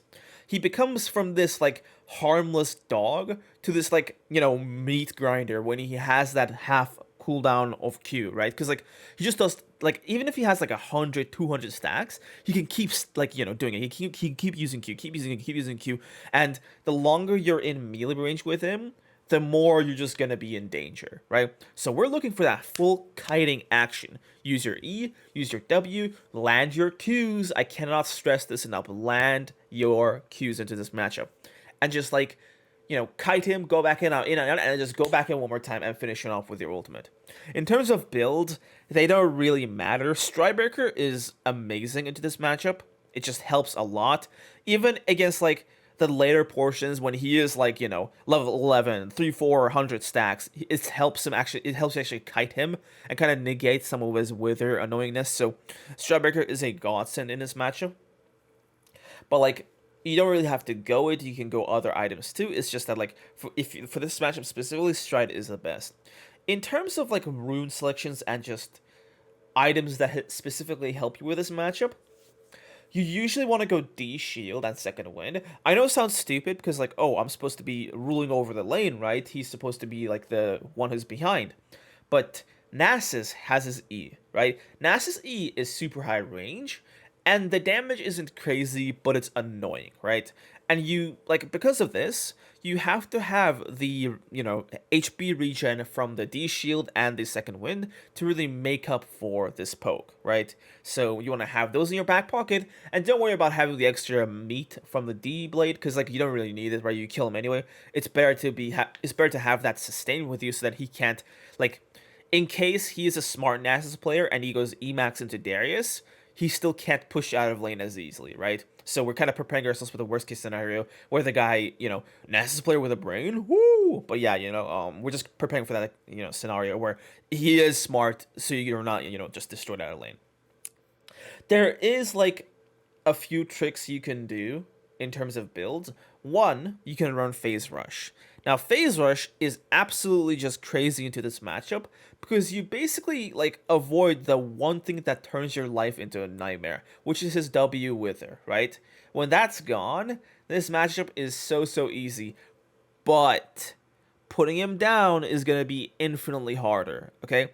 So if you're going for Phase Rush, we are not going to kill him when he has his ultimate up. We cannot fight him. We're just fighting him to bait his W and then to run. Now, the bad part about Phase Rush is that Darius is still kind of a melee character, right? He has to get in close, do his thing, and then, basically speaking, when you do your initial combo to bait the ult, you're already activating Phase Rush, because auto W Q or whatever, or just the 2 auto attacks, maybe Q, whatever, you land an E, E, auto W Q, that's gonna proc Phase Rush. And then Nasus can either just ignore that and just keep life stealing the wave with free footwork and just, get all his life back, or he could just wait if you're still in range until the phase rush is over and press W on you, okay? So you can't just brain dead take phase rush into this matchup. You have to be conscious about how you use it, when you use it, how you kind of play around it, okay? So that's definitely an option if you, by the grace of God, just how does that happen if you struggle with a Nasus matchup as Darius. But like, I wouldn't recommend it. I would just recommend playing like a human being and going for Conqueror. Another tricky thing you can do, and this is so cheesy that like, it's just hyper cheese. And what you can go for is basically you can max tenacity, right? Go for legend tenacity, go for unflinching, and go for merc treads in the game. It sounds crazy, it sounds really cheesy, but it actually does work because his W is going to be so much shorter if you have all this tenacity. Now, you can go Boots of Swiftness, it helps as well, but the tenacity just kind of cuts that whole thing down. Because like, if you have the Boots and you have this stacked up Legend Tenacity, that's like 54 or so, like, tenacity. I'm not too sure on the math, but with unflinching as well, you're talking 61-ish%, and that's only going to go up to like 70 or whatever, like when you're lower HP. And that just cuts out most of that W wither, so you can just kite him like the dog he is, right? But this will make you quite easy to put down, because his Q damage is just, a lot when he gets in his ult form, so you're gonna have to be really, really, really clean with your kiting. Now on the super bright side, right, if we're talking a high elo Nasus player who is running the Emax, build into Darius, going for Merc Treads is so clutch. The extra MR helps you against the poke. We're already taking sustain, so we can actually sustain his poke now. And it reduces the, because, he's going to go AP to, help him land E sometimes. Or maybe he doesn't, he just maxes it, but just goes normal. But still, right? It's going to help you in matchups against smart Nasus players who play it properly. Okay? But, yeah. I think I went for too long on this one matchup. But that's what this video is about, going into detail on everything. Oh, who's next? Do we put Nocturne in here? Does anybody even play Nocturne anymore? I think it's been seasons. Let's put Olaf in here, because this is a matchup everybody's been talking about. Olaf is not that difficult of a matchup for Darius, in my opinion, and also according to the numbers, because, Darius is actually one of the biggest counters for Olaf that's, that you can pick and destroy him with. Now, the biggest thing you have to understand about Olaf is that this isn't the old Olaf. This is the new Olaf. Okay? Against the old Olaf, there are a lot of things you can do to kite him, avoid him, or whatever, but you have to do that even more so versus the new Olaf because of his ultimate. Okay? Now, before 6, right? Olaf cannot beat you in a 1v1. Okay? Now, you have to basically just, for him to kill you, you have to sit in his face and eat every single hatch and attack for him. Then, yeah, he's going to kill you, because that's what Olaf likes doing. But if you're smart, RWQ, walk back, dodge the hatch, phew, he's confused. His disease, oh, do I go for the Darius or the hatch shit? Then you walk back and auto-E, auto-ban, whatever, ghost, flash up, flash Q, finish him off. Things like this, okay? Just, pre-6, as long as you're using your slows to make sure you're only in melee range with him when you can attack him, you're going to be doing a lot of work in this matchup, because again, Darius' auto attack range is quite high. Against some of these champions like this, you can actually exploit that. So do it, okay? Use your slows and stuff, use your movement speed from your ghost to dodge his Q and to kite him, right? Now, the kind of awkward part, if you've died against Olaf pre-6, the lane is just doomed already, because that's the one you're not supposed to mess up, right? That's the easy part, okay? But after level 6, you have to be really careful with how you move against Olaf in fights. The biggest thing is that his ultimate has a 2.5 second duration from the last time he damages you with an on attack or an E, okay? Make sure you understand that. Now that 2.5 seconds, it might feel like a long time, but it's not that long at all. It's like a quarter of your ghost, okay? So what we're talking about here is using our move speed to kind of kite him, right? But you might be thinking hey, he has ghost too. He's just gonna run up to me. He's the same move speed as me, and then he's just gonna kill me, right? But that's where you gotta think about the logic of how these fights happen, okay? If you're running, and this guy is running after you and then auto-attacking, right? He has to stand still to auto-attack. So eventually, he'll be left in the dust as you get away, okay? So if you're just straight up running and you're queuing him while you get out of his range, then you will, like, eventually outrun him, even if you guys are the same move speed. But the most crucial thing in this matchup is his Q, okay? Because his Q is his only slow. That's the only way he can make sure that you are in his range for him to auto-attack, okay? So priority number 1 is to dodge his Q. Now, if you dodge any of his Qs, then the fight immediately turns in your favor, okay? Because once he misses that Q, he has no slow on you. He has, he's probably not in melee range with you, right? And you could just run out, get out of his range, and then the thing is, once his ultimate is out of, he's just in his normal form, he is so much easier to kill. He doesn't have the extra stats, and you can actually CC him with your E and your W to really just disgustingly execute him, because Olaf, outside of his ultimate, is such a pathetic champion, right? He needs that to actually get work done, but, we have the ways to avoid it, okay? Now, one big thing, right, is that when Olaf tosses a hatchet, he has to pick it up to get it up again, okay? And I think they made it, this part I'm not too sure about, right? It just feels like that, but when Olaf tosses his axe, it feels like the axe lands further than it used to. Because when he tosses an axe and it goes through a target, it stops behind them. But it feels like it stops further, so it has to run further to pick it back up. Now, this might sound like it's a cool thing for Olaf, because, hey, he gets to chase a bit more, whatever, but it's actually such a good advantage for us, because let's say he Qs you, and it lands, right? Worst case scenario. If you play it and move properly, you're now giving him a choice, okay? So let's say this is him, this is you, this is the axe, right? He tosses it, pew, it hits you, and it lands here, right? Now, you want to run away from him and the axe at the same time, okay? Just equidistant from both these things. Why? 1, we're kiting his auto attacks, right? We want to get hit by more auto attacks than we have to. And 2, if we just run from him, he knows that we'll get out of his auto range eventually. So what is he going to do? He's going to pick up his axe. If you go in the same direction or the same area as his axe, he doesn't have to choose anything. Just one-stop shop, go in the same direction to hit both you and get his axe to keep hitting you. But if you go into a different direction, further away from him and his axe, he now has a choice. Either keep running after you to auto-attack you, or go after his axe. And when he runs to his axe, you now have the opportunity to put so much distance between you and him that his ultimate just can't keep up, right? Now, there is a worst case scenario where you get hit by the other hatchet, but, come on, man, just dodge it. It's not even, that close to you anymore, so you should be able to easily with your ghost. But, you gotta make him choose between hitting you and getting his axe, right? And both choices are the wrong choice for him. Just be kind of careful where you move in this matchup, and you should be good to go into just destroying this guy. Best case scenario is that Olaf, that doesn't have any kills, is kind of worthless, so you'll be 1v9ing, and your opposing top laner will be useless. So that's something good to hear, isn't it? Ornn.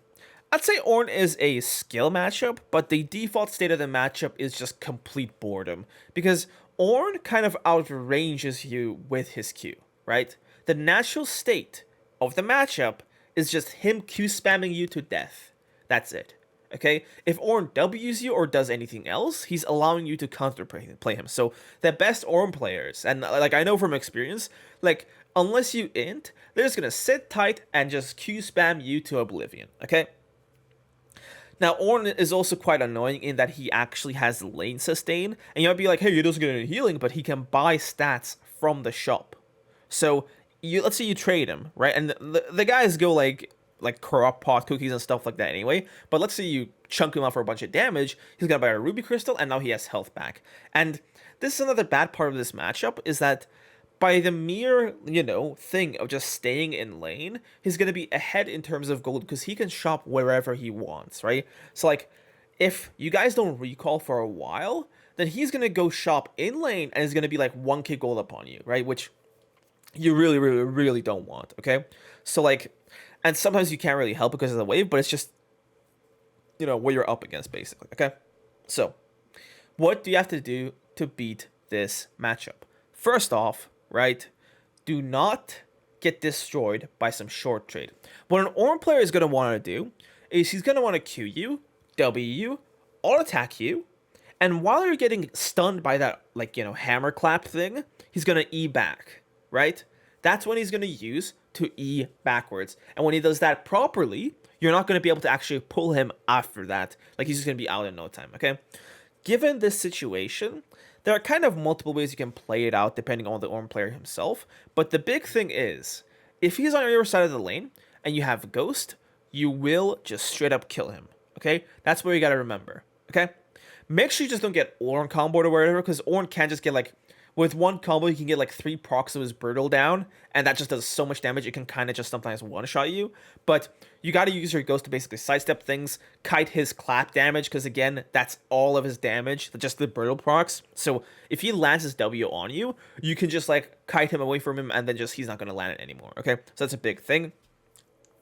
Now, one thing to keep in mind is that he's also invulnerable due to his W.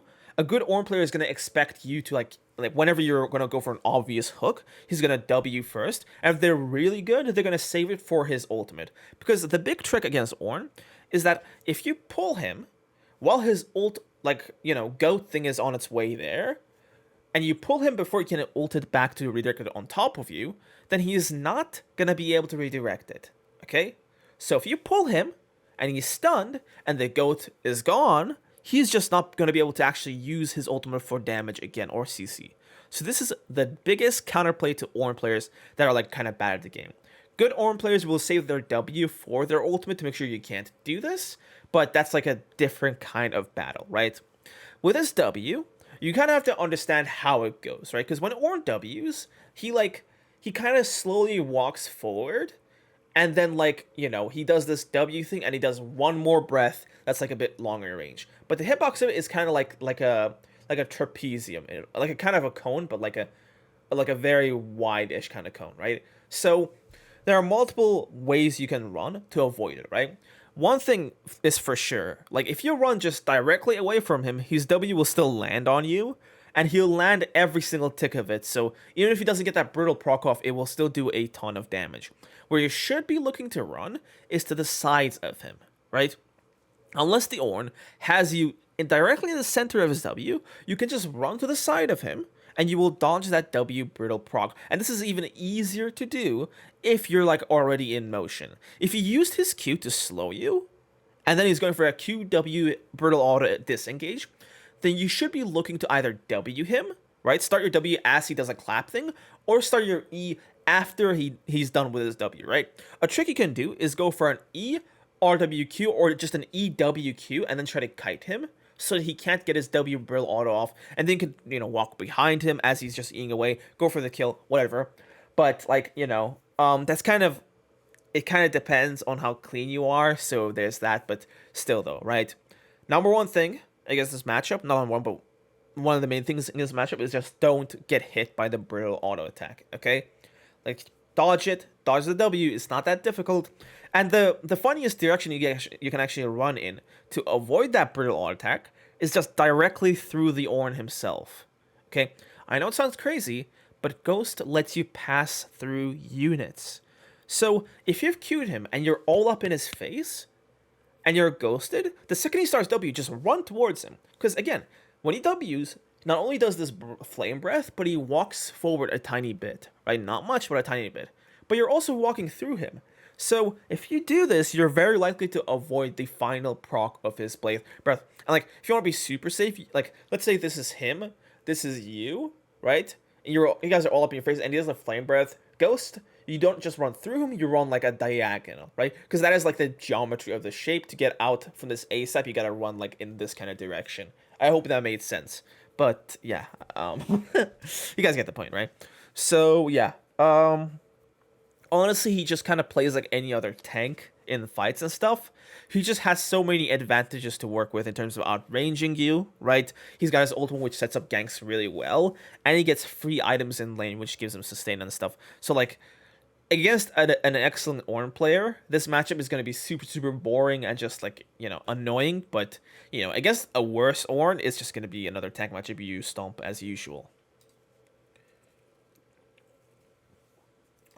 Pantheon. I'd say Pantheon is quite Darius-sided in that once the game, like, just, you know, gets out of the initial laning phase, there isn't a world where Pantheon beats Darius in a fight. Once Darius gets his health, once Darius gets a bunch of stats, he just, like, beats Pantheon straight up. The only time when Pantheon has the advantage is in the first few levels, because Pantheon 1 outranges Darius with his Q, and 2, Pantheon does very well in short trades, because what Pantheon can do is go in, do his combo, and use his second 5-stack thing to E, and then run out with that move speed to kind of disengage. And you don't really have too elegant of a way to follow up with that, unless, like, you know, he's really pushed up. But, like, if you let him get that combo off on you, you're already, like, super low HP, so you're going to die to, like, an all-attack, a spear, and an ignite anyway.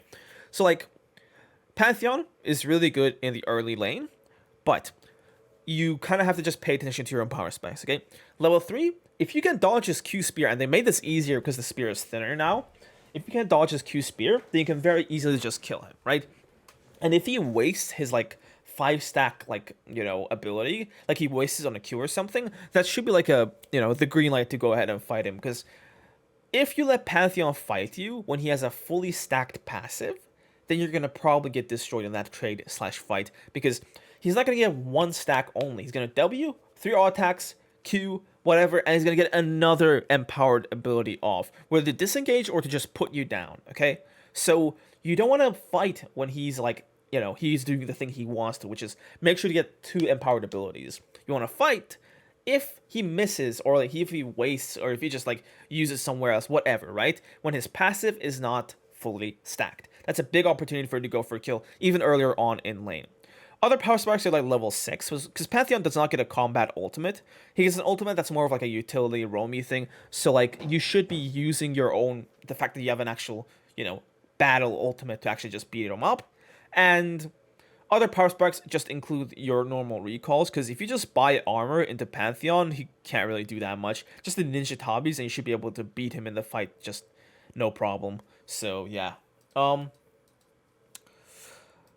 would say that, like, you know, the matchup can get difficult if the Pantheon gets work done early levels, gets help from his, like, you know, junglers, his friends, I was gonna say. But if the Pantheon gets help from the junglers, if he gets an early lead, that matchup can be painful, because you're not just fighting Pantheon, your whole team is fighting Pantheon, because you can just roam with his ultimate, but you do outscale him eventually, right? So there's that.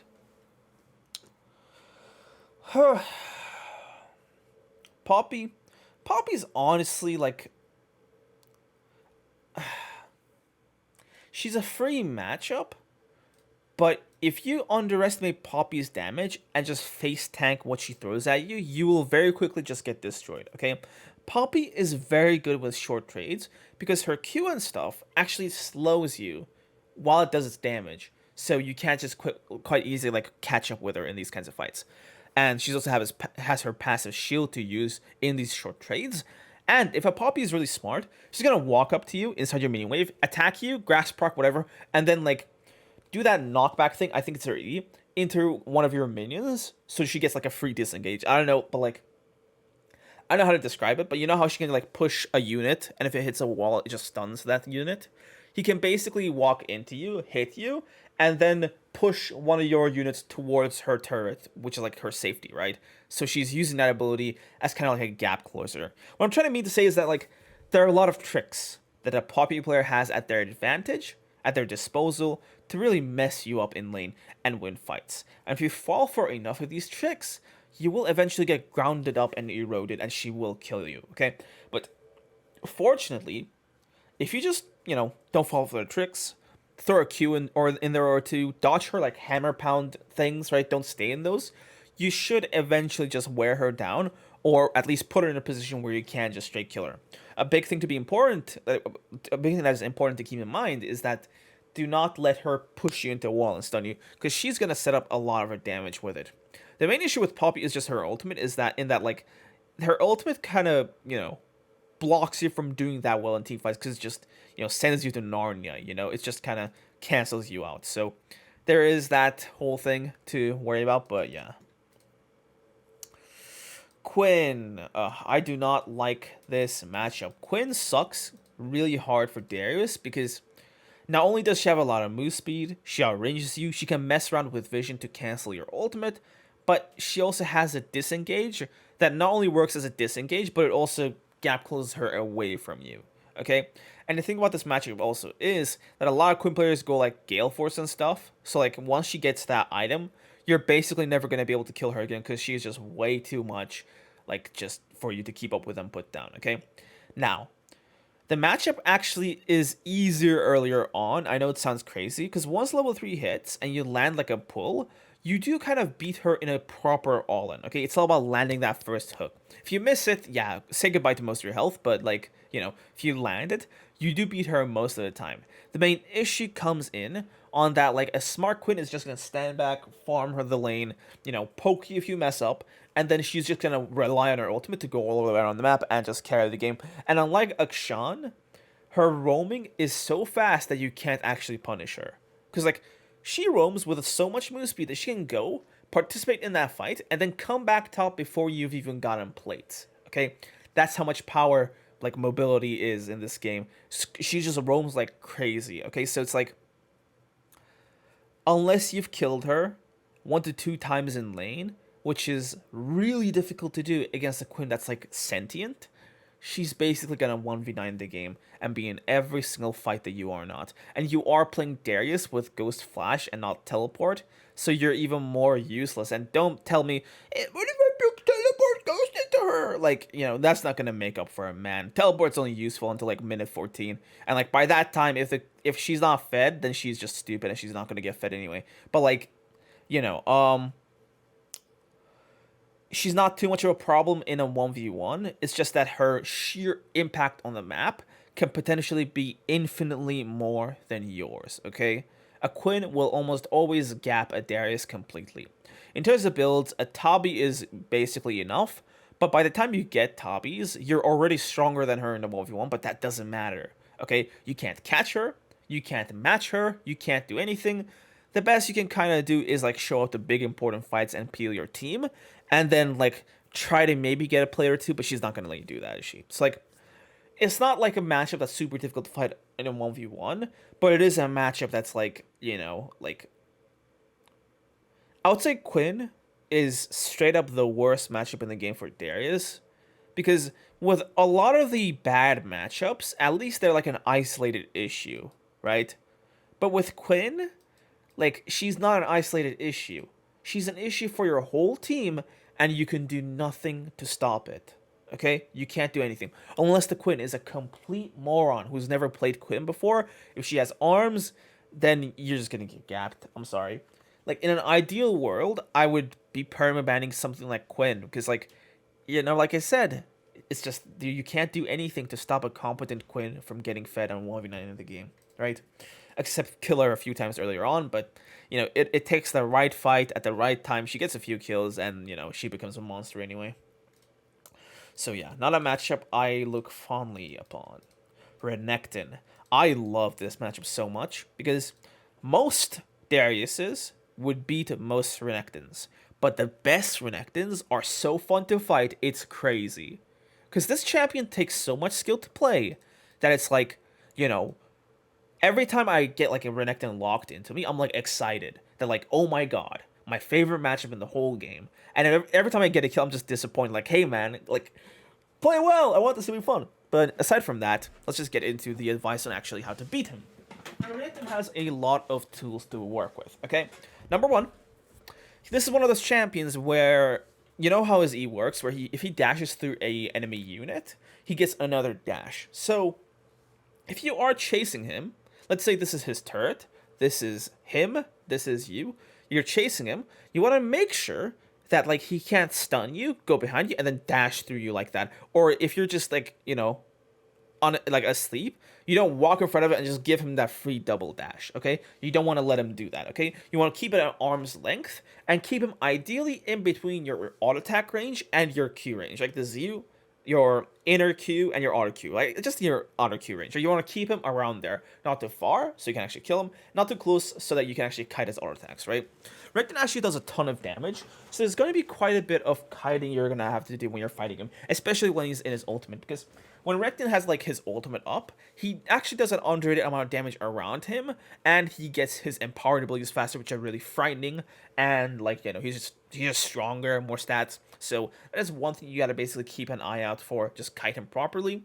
If he's gonna Q, you know, you want to ideally trade Qs with him. You don't want to eat Qs for free. And another big thing is that, like, when you get stunned, you can still Q abilities in. So if he Ws you, you can just Q up your own W and then make sure he's slowed. But he's probably going to win that trade, so it's better to, like, either Q him or whatever. But, like, the best case scenario is if he's just walking towards you with his W, just run away. Like, just walk away from him. Because, like, he's kind of, like, the same move speed as you. And you're forcing him to sacrifice his E to get that W on you. And the best part about this is, once his W is wasted, you can just walk up to him and destroy him, because Renekton's E dashes are cancelable by your E, right? So just throw an E, you will basically have him in your range to destroy, okay? So if you kite that W out, you can go back in with a Q, auto W, he has no stun this time, so he can't stun you and double dash. So if he gets that first dash in, just pull him, right? You see him dash through you first, just pull him. You'll probably cancel his first dash. He'll still have a second dash going, but because you have Ghost, you can still catch up to him and kill him, right? Now, this is for a bit worse Renekton players. The better Renekton players are going to stand there and fight you and actually trade well. So be really careful into these guys. EQs are your friend, but I usually don't like wasting my E's. I like throwing my Qs. Like, I just like to sacrifice my first Q in the lane so that he dashes into it, so that he, like, I don't get that Q healing, but I do get his dash, so the fight is a bit more simplified, okay? So, like, I guess just look at the Renekton player and see how he fights it, okay? Nijitabis are great into this lane. If you're kind of slimy, Bramblewest could also work, but, like, I'm not too sure. Ever since, like, they changed the, you know, they changed the Grievous Wounds from 40% to, like, 25%. I don't think it's that effective anymore, so you're better off just playing it properly instead of relying on anti-heal. Alright, I'll go to the next matchup. We're still not done with most of them. We're done with most of them, literally. Rengar. Rengar is a free matchup. You straight up hard counter him. Rengar's bread and butter is just jumping around, wasting time, and one-shotting you. And he can't really do this to you because you have Ghost. And also, he likes longer fights. You like them even more, okay? The thing with Rengar is that he wins earlier on. So you don't want to give him, like, fights where he can jump on you with 4 stacks, get an empowered Q going, and then use his abilities to get another empowered Q going to just one-shot you, right? If you give him a fight like that earlier on especially, he will kill you. Now, later on, once you got some items, once you got Tabis, this matchup is just free. Even if you completely mess it up, you will still kill him, okay? So there's that to look forward to. Darius hard counters Rengar. It's just that, like, you gotta actually understand the champion Rengar and how he works, and not let him actually get his super empowered things on you, and, like, don't find him in the bushes, stuff like that, right? Use your W's and E's properly so that if he goes in on you and it does a WW trade, you can actually pull him back in and actually start the fight. Yeah, he's full HP now, but he wasted his empowered ability, and he has some stacks on him already, so you can just ghost in and kill him from that point, okay? So, yeah, you're probably not going to be able to have prio for the first few waves, but aside from that point on, you should be able to just stop him from getting in the bushes even, or even, like, touching the minions, because if you jump on the minions, you can just, you know, RWQ, auto, ghost, and then just kill him straight up with no problems. In terms of builds, you can go anti-heal against Rengar, but it's so overkill. If you just play it properly, it shouldn't be necessary. If there are other healers on his team, then going for a Gangplank Chainsword eventually wouldn't be a bad idea, especially since they buffed it with so much stats. But I don't know, like, it's not necessary if you're just concerned about the Rengar's healing. Up next, we got Riven. Riven is honestly a skill matchup. There was a time I used to ban Riven because she was basically the most overpowered champion in the game, and, like, I basically banned her in the count of, like, you know, even if I do beat her in lane, she is faster on the lane. That means she can get kills, and then once she gets fed, she's just gonna move on because the champion's overpowered. But like now, she's a bit more balanced. She's still really strong, but not as strong as she used to be, right? So like she's just regular overpowered. Anyway, not super overpowered like Fiora right now. I've made a video on Riven. Like, this is one of those matches where it gets complicated because you really have to know Riven's specific mechanics in order to understand how to beat this champion. So I've made a video on this. Go check it out for like a more detailed breakdown. But basically speaking, you want to kite Riven. I'm not BSing you. This isn't just some forbidden phrase. I know she has more dashes, but you have to kite Riven. Riven's big weakness is that she's quite short range, okay? So if you force her to sacrifice her dashes, not for damage, but to get on top of you, you're kiting her, okay? So let's say that, like, you know the Riven's basic combo, which is Q, auto attack, or, I'm not gonna do the clicks, but Q and auto attack, canceling animation by Q, auto attack, Q, auto attack, right? This combo is basically all of her damage, because she can proc her passive auto attacks with every single Q, right? So, like, if she has, like, you know, the opportunity to get this full Q combo off on you, you will basically die in 2 seconds, okay? She will just straight up one-shot you, because the more passive autos she can get, like, off on you, the more close you are to death, right? Like, obviously, oh, the more damage you take, the closer you're dying, like, you know, thanks, Captain Obvious, but, like, seriously, right? Her passive damage for auto attacks is her true source of damage. And the ability that gives her the most of that passive is her Q. Okay? So you wanna kite her Q. Her W is also quite short range, so you can't just kind of juke it, right? It's not that difficult to juke. You can use your E to cancel her third Q, and if you do this, you put her in such a bad position to destroy her. You should never open with Q, because you're just going to E into it and, you know, avoid the outer Q. You should try to at least wait for some of her move speed, for her movement abilities to go out before you Q her, because land your Q is quite important to this matchup, because you're just going to get one shot. You beat the Riven level 1, unless you pay attention to her passive stack, because what a good Riven is going to do is she's going to Q, Q, and Q before the minions crash, and she's going to do the last one, like, away from the minions, right? And the thing with Riven that's balanced is that her Q cooldown goes off based on, like, the first Q she pressed.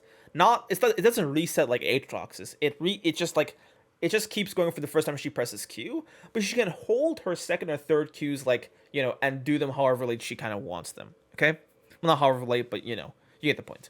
So what she can do is stack 3 auto attacks and make it so that in her Q combo, she doesn't get 3 passive auto attacks off, but she gets 6. Because remember, she got like 3 of those off, and she charged up her passive before the lane started. So now in the fight, she's auto, Q, auto, Q, auto. Like, she's using it. It can store up to 3. She's using it, Q to fill it up, use. And then, like, she gets an overall total of 6 empowered passive auto attacks. While she has her passive up like this, do not fight her. Okay? Do not. We do win level 1 if she doesn't have her passive stacked up. If she's just some schmuck and she's going for a normal Q combo without having anything stacked up, perfect. Just kill her. But if she actually knows what she's doing, if she goes into hyperbolic time chamber to, like, you know, beat it to Riven pictures and, you know, train the combos, then, you know, like, you gotta be careful and not just give her easy fights. So, like, you know, respect her passive. That's our main source of damage, okay? Use your ghost, use your stuff to kite her. Be careful of her power spikes around her ultimate, because she will just one-shot you 100 to 0 with Ignite at level 6. Get Ninja Tabis, it's vital. Again, most of her damages are all attacks through her passive, so Tabis are going to be super, super, super helpful. Flat Armor is also kind of good, right? It's pretty good too. I wouldn't really recommend building anything specifically or going anything specifically. Just do what you feel like. It's kind of more important to manage how you play this matchup rather than focusing on, if I build this item, I will win. Just play better. But, like, I have tried this once, and it was the most cheese in my life, but you can just rush anathemas against her, and you will beat her in the side lane, right? So there is that like last nuclear option if you want to still kill her, but like this item that Anathemas is not gonna make you very powerful in team fights because all you get is health, right? You don't get any damage, you don't get that much durability, so you're still gonna get strict in team fights. But if we're talking a strict 1v1 versus the Riven, Anathemas will win you the fight because she does no true damage. Let's see here. Rumble.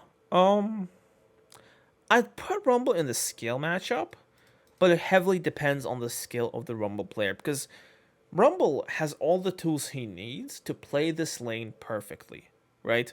So if the Rumble knows what he's doing, this is a difficult matchup because he's not going to give you any breathing space, and he's going to make sure he's at his strongest state at all times. Now, what is his strongest state?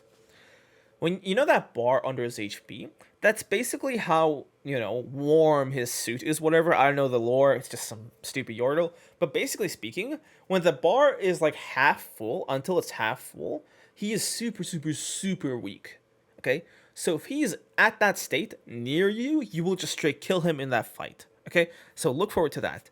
But if his bar is in the yellow zone, like the second bar, then you start getting into problems. Because when his bar is in that yellow zone, all of his abilities that he casts are now empowered. They're stronger. Okay? They do more damage. He shields more. He does more. Okay? So if you're up against a Rumble in an all-in, and he's in the second half zone, and he gets every single ability off on you, he will, no joke, straight up one-shot you. I'm not BSing, I'm not kidding. He will straight up just kill you instantly, especially with his ultimate, okay? So you gotta pick your fights carefully. You gotta be packing some MR earlier on. Spectral Cowl is perfect into this lane.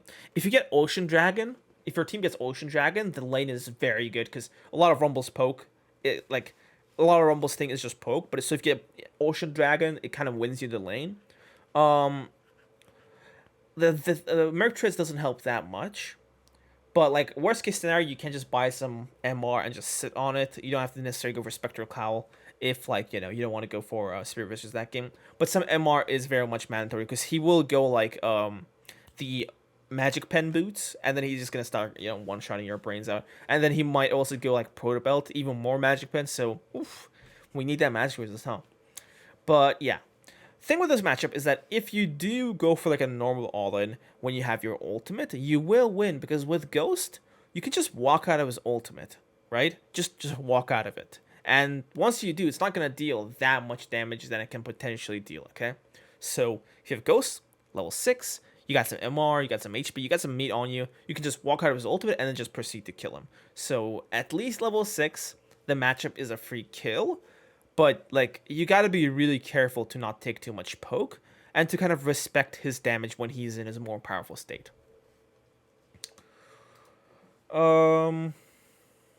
Rise. I'll put this into just difficult. Nah, it's more of a boring matchup because all our Rise can do is just, like, clear waves.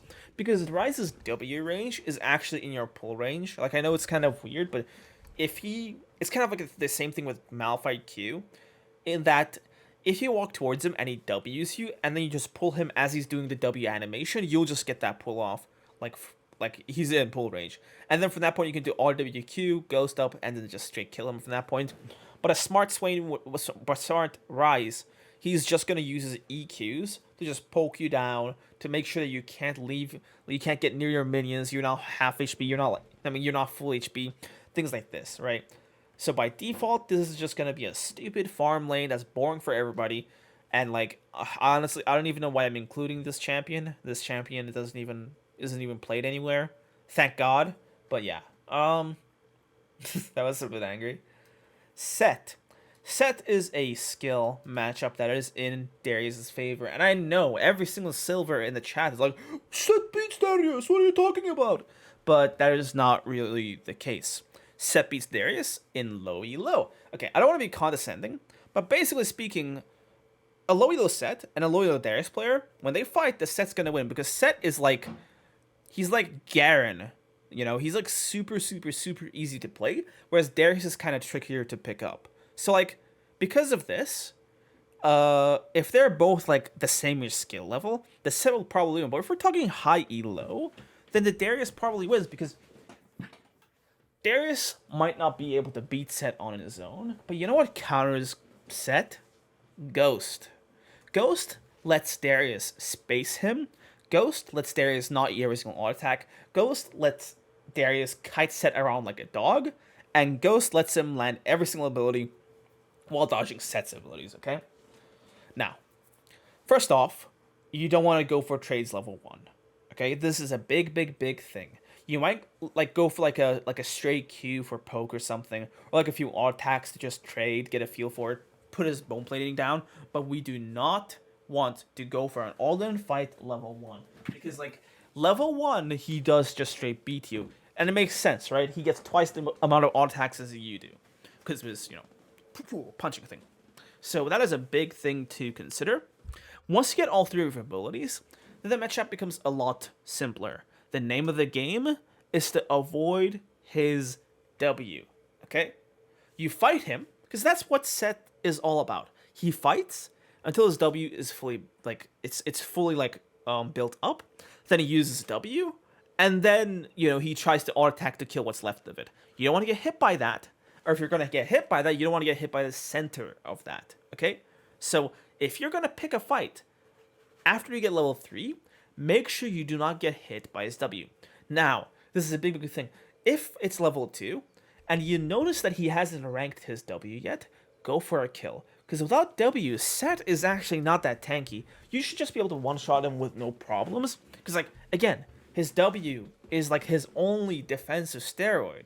It's the only thing that stops him from, I don't know, painting the pavement, okay? So it's like, I don't want to be too graphic, but like you guys get the point, right? You want to basically just not get hit by the W, kite him until his shield wears off, and then go back in and finish the job.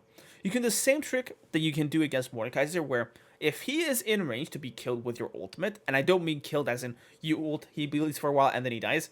I mean you ult and he just straight dies. You can go for an E, auto attack, and then an ult. If your auto attack is fast enough, you can land an auto attack in there, but if it's not, you can just go for a straight ult. But you can do E, auto attack, ult, and this will kill him before he can even get the chance to like use his W. And this is especially an important trick later on, because later on in his side lane, your ultimate does a lot of damage. Like it does like 30-40% of his health, okay? So you want to basically use this to your advantage later on to kind of surprise one-shot him if you can, okay? But that's where the good part about this matchup is. Darius just straight up outscales Set, okay? A Set has to go crazy builds, just full damage, just to be able to keep up with you in the side lane, okay? He has to sacrifice his entire build to be able to beat you in the side lane. I'm talking Bork, I'm talking these kinds of items, right? But if he just goes a normal build, you just beat him easily in the side lane, like no problem, right? Because again, he is not like, you just straight up outscale him. Because once you get your tank stats going, his autos aren't going to do that much. His only damage is his W. And that is so easy to just avoid. You just got to walk out of it. Or if he's like a smart Set player, predictively flash out of it, So it's like, you outscale him quite heavily. And like, if he builds to fight you in a side lane, he's just worse at team fighting. Because building to fight you in a side lane is like I said, Bork, right? If he builds Bork, he has no defensive stats. He is so squishy for your team that if you're both in a team fight, he will be tissue paper to you guys, okay? And just a source of free stacks, okay? In the actual fight, try not to get your Q, like, cancelled by him, because he has 2 ways of avoiding your Q. By E pulling you, right? And then by ulting into you, okay? These are 2 ways you can avoid your Q. Your EQs are your bread and butter, like, unless you're waiting to save your E for, like, the W ultimate trick or whatever, or the auto attack ultimate trick that I talked about, right? But yeah, land your Qs, okay? Do not sit in his face and take his auto attacks, okay? Do not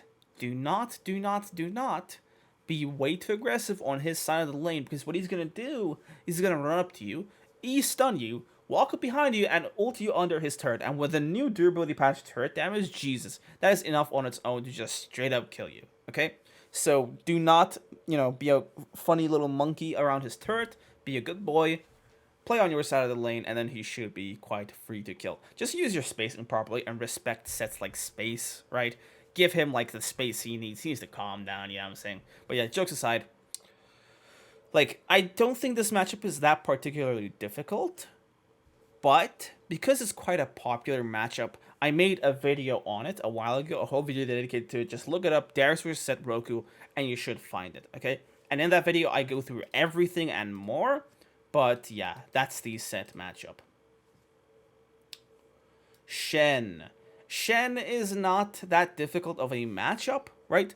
Beating him 1v1 is quite easy, but the difficult part comes in that he's actually teleporting around the map and impacting other people. But honestly, we're kind of going into a pick OP top laner-ish meta, right? Like, I feel like, and this is just my opinion, like, we've kind of overhyped the strength of roles. It's not the roles that are strong, it's just a bunch of champions that are super overpowered, right? Like, we're calling the entire ADC role broken because Kog'Maw is like the, you know, then like the next Jesus Christ overpowered of like League of Legends, right? So it's like, when you look at the game from this perspective, it's more about picking the OP champions, playing them properly, and winning the game through it in this current meta. And because of that, I'd say that Shen is not going to have the best time because, like, again, the Roamy playstyle is just not, like, you know, that valuable anymore. And on the other hand, also, like, his 1v1 is just sorry, man. Like, level 1, he can stand, like, he can put up a good fight because he does get his, like, auto attacks that do a lot of damage with his magic damage passive and his grasp. And, like, if he gets that sword to go through you or whatever to give you, like, to give him a ton of attack speed, he can't just chunk you out and just barely cheese kill you with Ignite with his minions as well.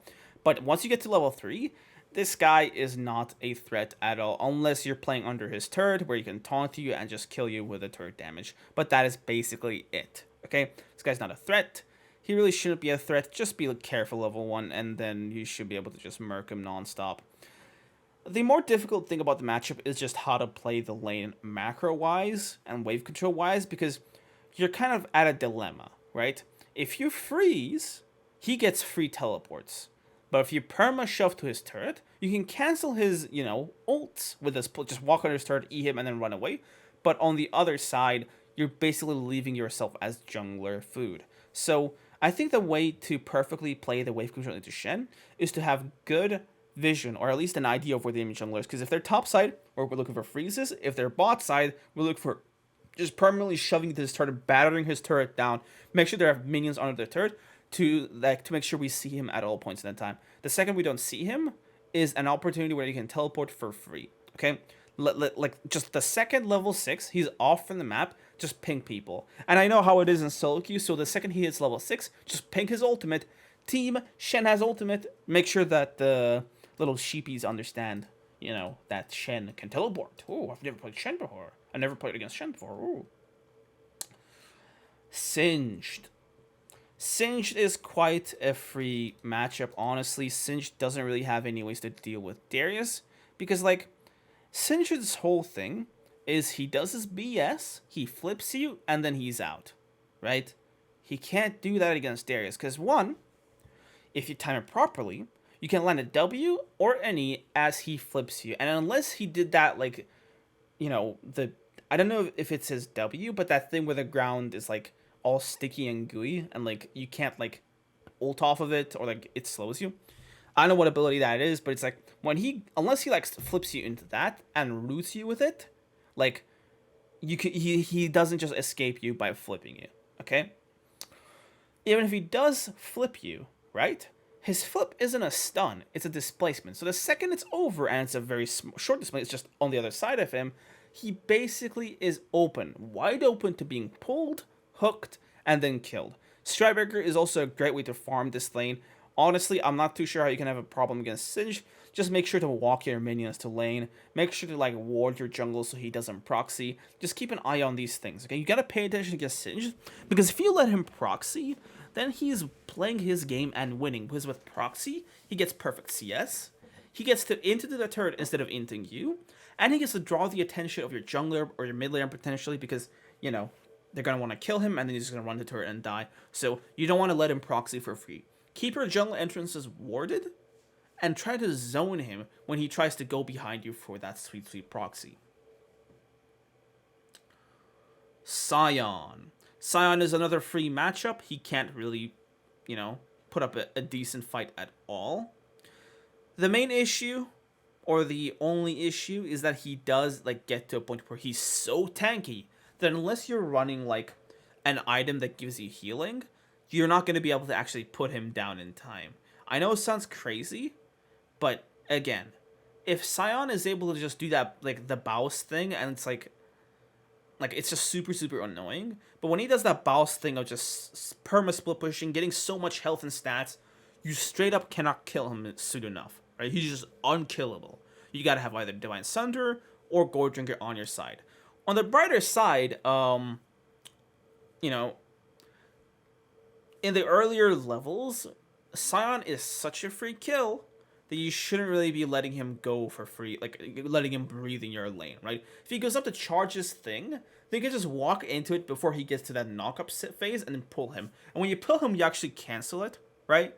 You actually can just pull him out of it, and he will still apply the damage, but once you pull him out of it, you can go for the rest of the fight and just kill him straight up, okay? Honestly, I'm not too sure how much I have to advise into this any more than I have, because it's one of the simplest matchups in the game. Honestly, it's so simple that it cannot be messed up. Is there any champion I forgot about?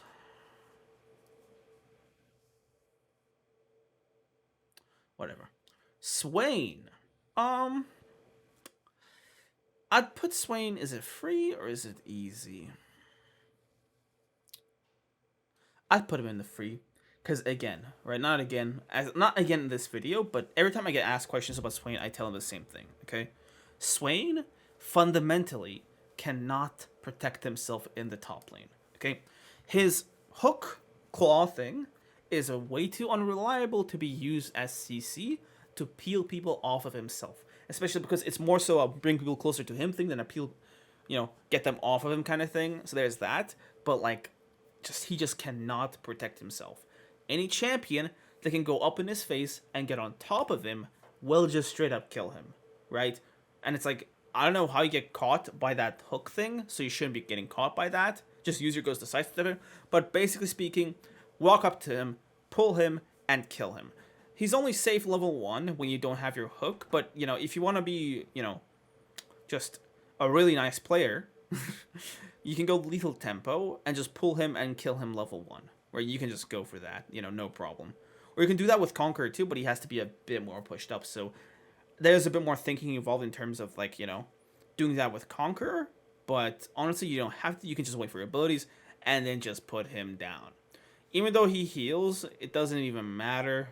He doesn't heal fast enough to outdo your damage, and he does 0 damage himself, right? He doesn't do damage. He's great in team fights. His thing is being unkillable in team fights. But against you, in a 1v1 like that, it's not. It's just doomed for him. Swain has 0 ways to protect himself again, right? Unless he's running Phase Rush Ghost, and even then it's he still has to stay in your range to fight you. And because he's doing that, he's constantly putting himself at risk of getting queued, E'd, and just messed with. So I guess there is a world where if you mess your Q, you miss your Q, you miss your E, you out-attack the minion, you left the oven on so you can't play the game, these kinds of conditions, there is a world where you die to Swain in a team fight, in a 1v1, but it's just not that common, because Swain sucks, top lane. Sylas. Sylas is quite an easy matchup, but he can put up a decent fight. He is a tough cookie, but you gotta realize that most of his damage is in his Q. I think that's his Q. The chain lash thing, you basically don't want to get hit by the part that explodes, because that is so much damage. That is virtually all of his damage. If he just goes and avoid that, he is just a free kill, right? And aside from that, I think that's pretty much it. I'll put him in the free matchups, actually, because he's only a threat later on, once he gets a bunch of kills. But, he's laning against you. you're not going to give him kills. You're going to kill him. You're going to put him behind. And when Sylas is behind, he's just so worthless. So, yeah. Tahm Kench. I'd say Tahm Kench is kind of a skill matchup. It's kind of in Darius' favor-ish. But, like... Nah, it's not. It's not in Darius' favor, but it's very much a skill matchup. Because Tahm has a lot of mechanics that no one knows how they work, right? I myself, like until I actually became friends with a person who played that champion, I had like no clue how exactly his mechanics worked. Okay, so the number one thing is to make sure you actually know his abilities, right? He actually his Q heals him. I didn't even know that. I didn't know that the thing where he dives into the ground, you can't cancel the part where he comes up. You can't. You know that thing you can do with Darius where if you get stunned, you queue up your E and you pull people while you're stunned. You can't really do that against Tahm, right? Because his thing where he comes up, it's just it stuns you before he's even up, right? So if you E it, it's unstoppable, basically. So it's the main thing, know his mechanics, right? That's the huge thing. Don't mess around with him near his turret. I know you're going to probably have to give up some waves, but basically speaking, if he's level 6 and you're pushing a wave into him, just let that wave go, right? Just don't you don't want to crash it, because if it gets crashed into his turret, what's gonna happen is he's just gonna walk up to you, and all you 3 times, eat you and spit you out under his turret, and at that point you're just gone, man. It's GG. You can't survive that. It's over, right? So from that perspective, you gotta basically know his mechanics, know all of his slimy little tricks, and be ready to counter all of them, or to play around them. In terms of fighting him, Tahm is actually not that difficult to beat in a straight-up all-in. A complete meat fest, you actually beat him quite hard. Ever since they nerfed this shielding, he can't really put up good, a solid 1v1 fight at all, okay? So, as long as you're not eating every single Q, which is easy to do because you can just hide into your minions, you should be able to beat him. And the thing is, without his Q, he can't actually trade into you. So if you just stand behind your minions, and every time he walks up for an auto attack, you go for an auto WQ and you walk back into your minions, you've kind of done your job. You've won the trade, he can't retaliate into you. And if you want, you can go for a more full all-in, right, if he's in the middle of the lane, and kind of follow it through and kill him, okay? So yeah, a big thing is to not get, stunned by his Q tongue lash, because that basically sets up his thing where he goes underwater and knocks someone up. And the thing is, he can either do that on you to keep you stunned, or, which is probably what's going to happen, he's going to do that to go under his own turret, and then that's going to lead to him being basically safe, right? And Tahm does have more sustain than us, so there's that to consider as well. I've actually made a video on this matchup, right? I did. Go check it out. It was actually for the old Tahm Kench, but old Tahm Kench was hard to fight the new Tahm Kench, so it should apply just as it should apply the same. Who are we doing next? Teemo. This is a matchup that I've not seen for a while, okay? Nobody plays this champion, probably because he's a low elo pick only. In higher ranks, dude, this guy, no one picks this guy, aside from, a few, Teemo one tricks. And it's imagine being a Teemo one trick, but, different strokes for different folks, but some of these folks might have had strokes. Anyway, basic idea with Teemo, because Teemo is, your typical ideal ranged champion, right? He's got range, he's got move speed, he's annoying, but he's not, he doesn't directly counter Darius, okay? The number one thing you gotta understand about this matchup is that if you put him in front of your face, you will just beat him in a straight-up fight, okay? I mean, I'm assuming you don't waste your W into this play. This is the mistake that a lot of Darius players do into Teemo, is they waste their Ws on his blind. When you're blinded, you don't want to auto-attack him anymore. Because, what's going to happen when you do that is that you're just going to waste your most important abilities, because you want him to stay in your face. You don't want him to kite you, okay? One big important thing is enable your settings. I think I have a settings guide. I think I cover this in my settings guide.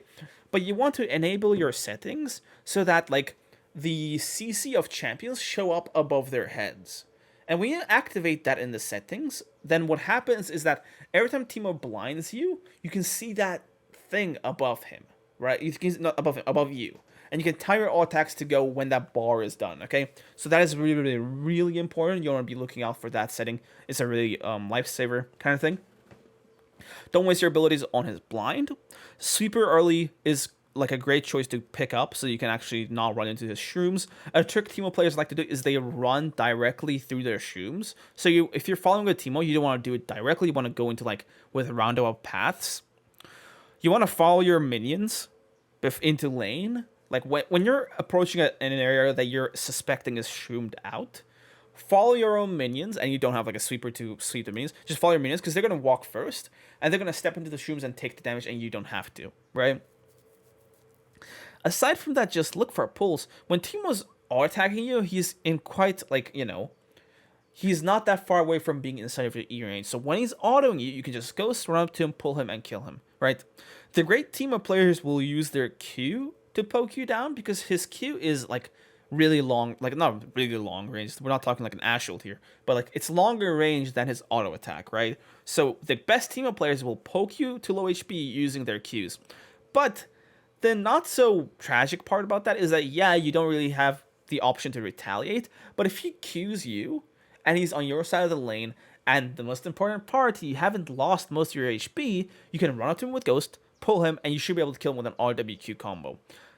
Gotta be careful though, because this way he can get 2 procs of his blind, so expect it later on into the fight, but you should be able to just grind him to a one-shot in the earlier portions of the fight, okay? Starbreaker is great into this lane. It lets you just farm kills against this little creature.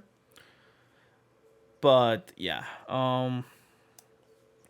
it all comes down to the skill of the Teemo player, honestly. If we're talking most Teemo players, it's like an easy matchup because they don't know what they're doing. But if you're playing against like the 2 Teemo one-tricks in the planet who are like, Yordles IRL, then it's not going to be fun at all for you. Trundle's I'd say it's kind of a skill matchup, but it plays very much like the Olaf matchup, right? Where if you just stand in his face like a meathead without thinking, he is going to kill you. But if you use your Ghost, you use your W, you use your E, and you use your Stridebreaker once you get it because you want to get Stridebreaker into this guy, you can basically kite him. So you can go in and out, in and out, in and out, and just destroy him, okay? You don't want to sit in his face and eat his auto attacks.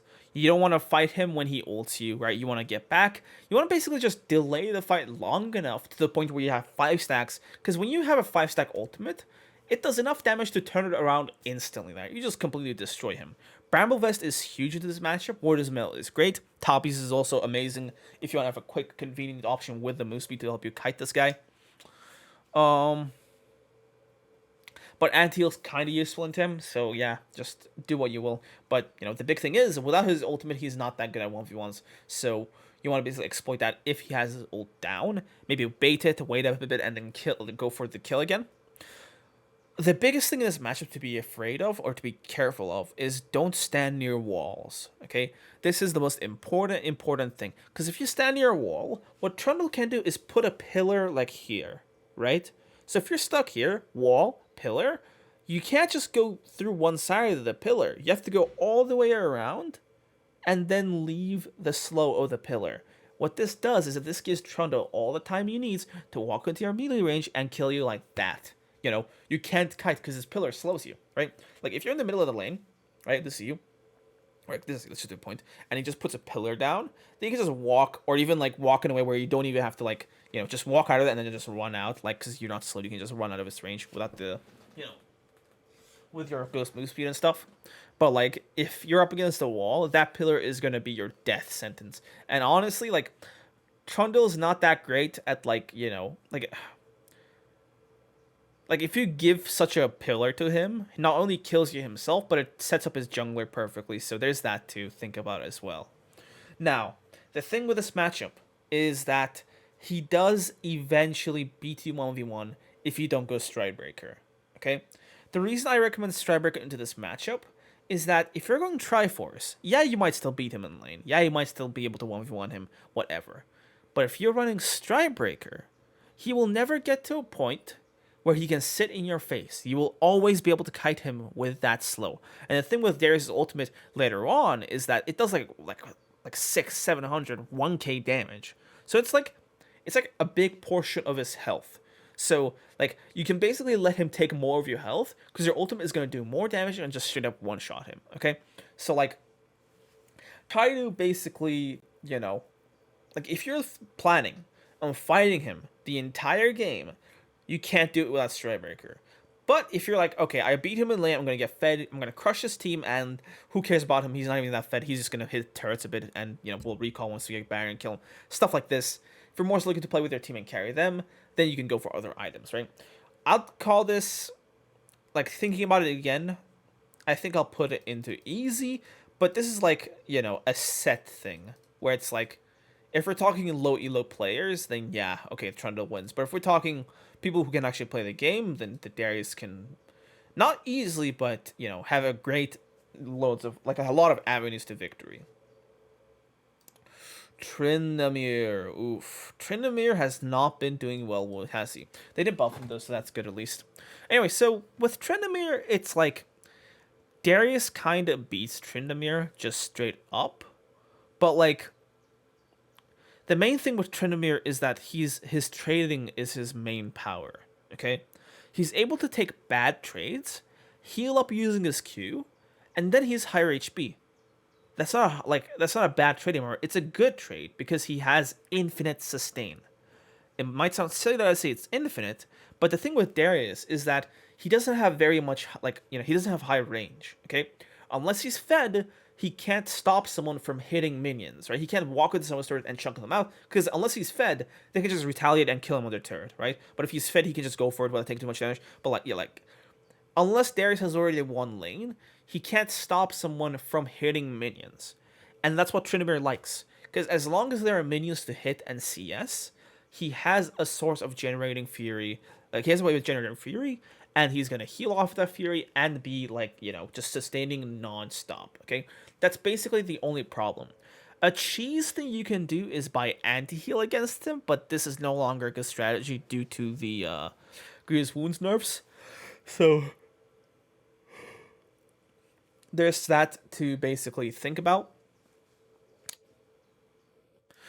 Generally speaking, right, you want to just look at how he plays. A lot of Trinity players like to go for that trick where they go into melee range with you, they auto-attack you, and then spin away.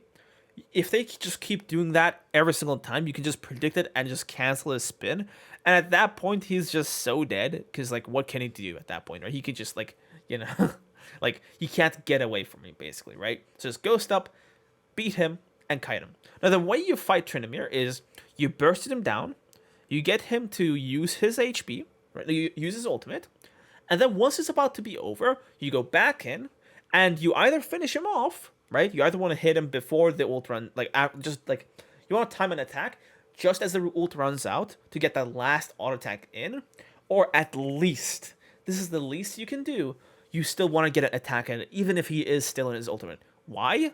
Because, look, a lot of times against Tryndamere, your bleed is going to be able to secure the kill, but his ultimate is 5 seconds long. So if we're talking, you hit him once in the beginning of his ultimate, and then you just kite it, and then you want to go for that one last attack to kill him, and then he, like, dashes away, then your bleed will already be out by that moment. But if you played it in a way where, let's say, 4 out of 5 seconds of the ult passed, and then you auto-attack him, now, even if he spins away to disengage, that bleed is still going to be on him, and it might just straight kill him through his Q healing. This is, like, the part where I like to get anti-heal against Tryndamere to just win this, like, matchup and just farm kills, because if his, like, you know, post-ultimate Q heal is reduced, then your bleed is 100% going to kill him, and you basically have, like, an ignite into your kit. But, you know, I'm sad this is no longer a strategy, but you should still be able to beat him without too many worries. One big thing you gotta basically watch out for is to not, like, take bad trades into him, because if you're not, like, you know, if you don't have a lot of health, and Tryndamere has full fury, he could just walk onto your turret and kill you in seconds and get off scot-free. So there's, like, a big concern in terms of that. Just try to watch out for things like this, okay?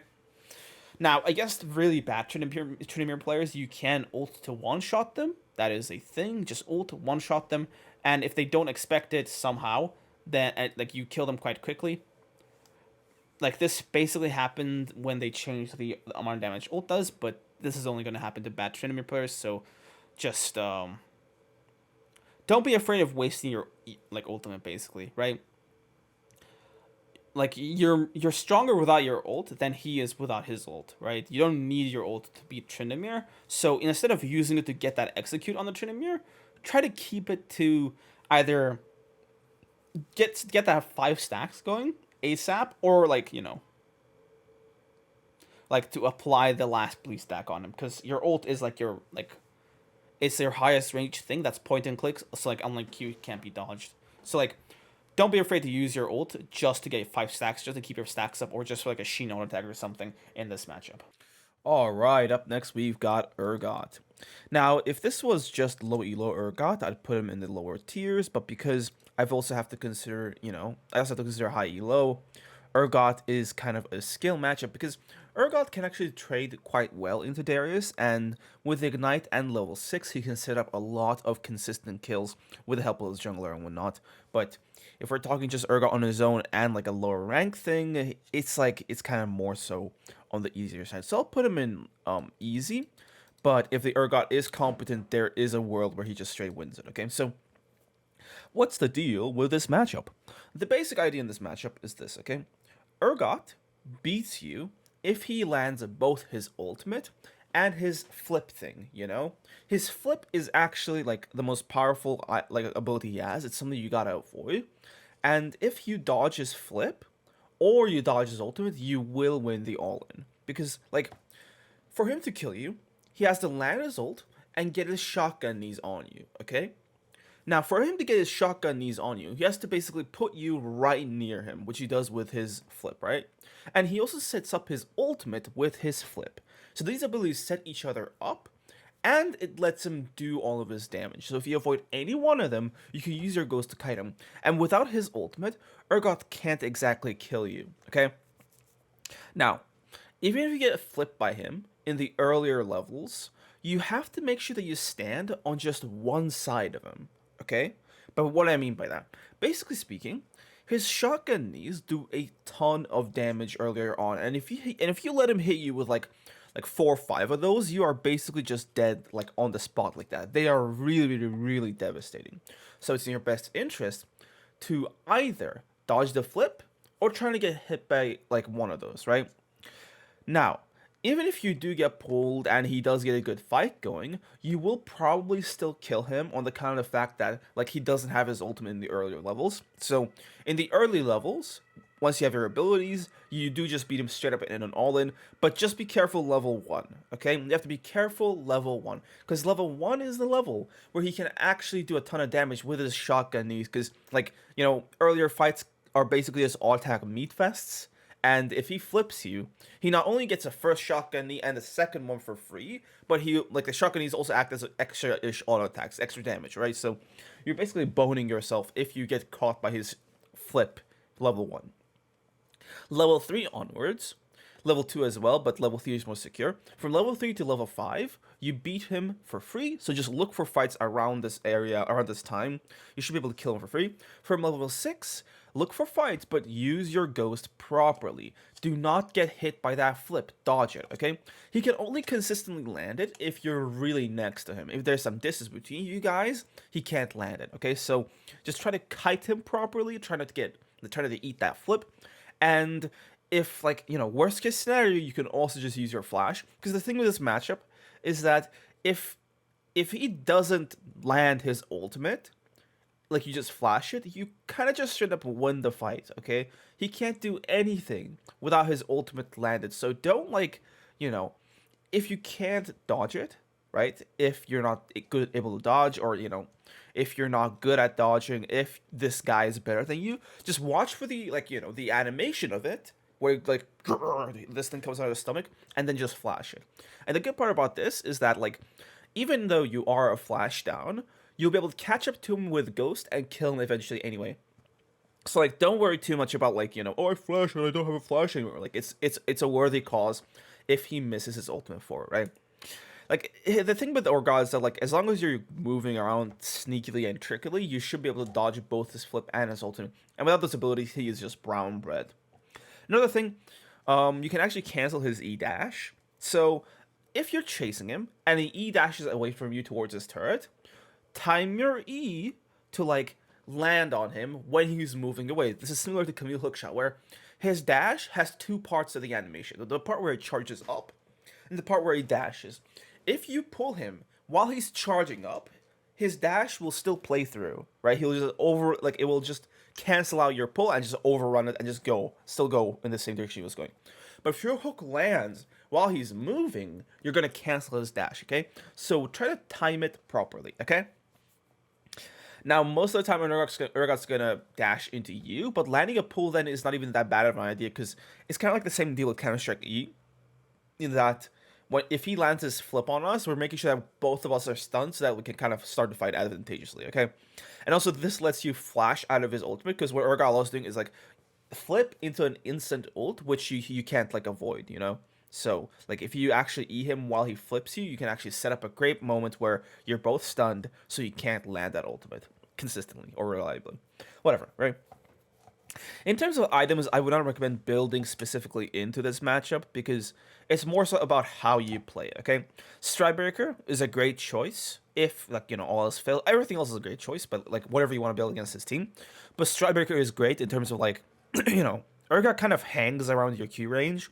So Stride is going to basically put him in place for you to just get, you know, more attacks off and stuff and kill him.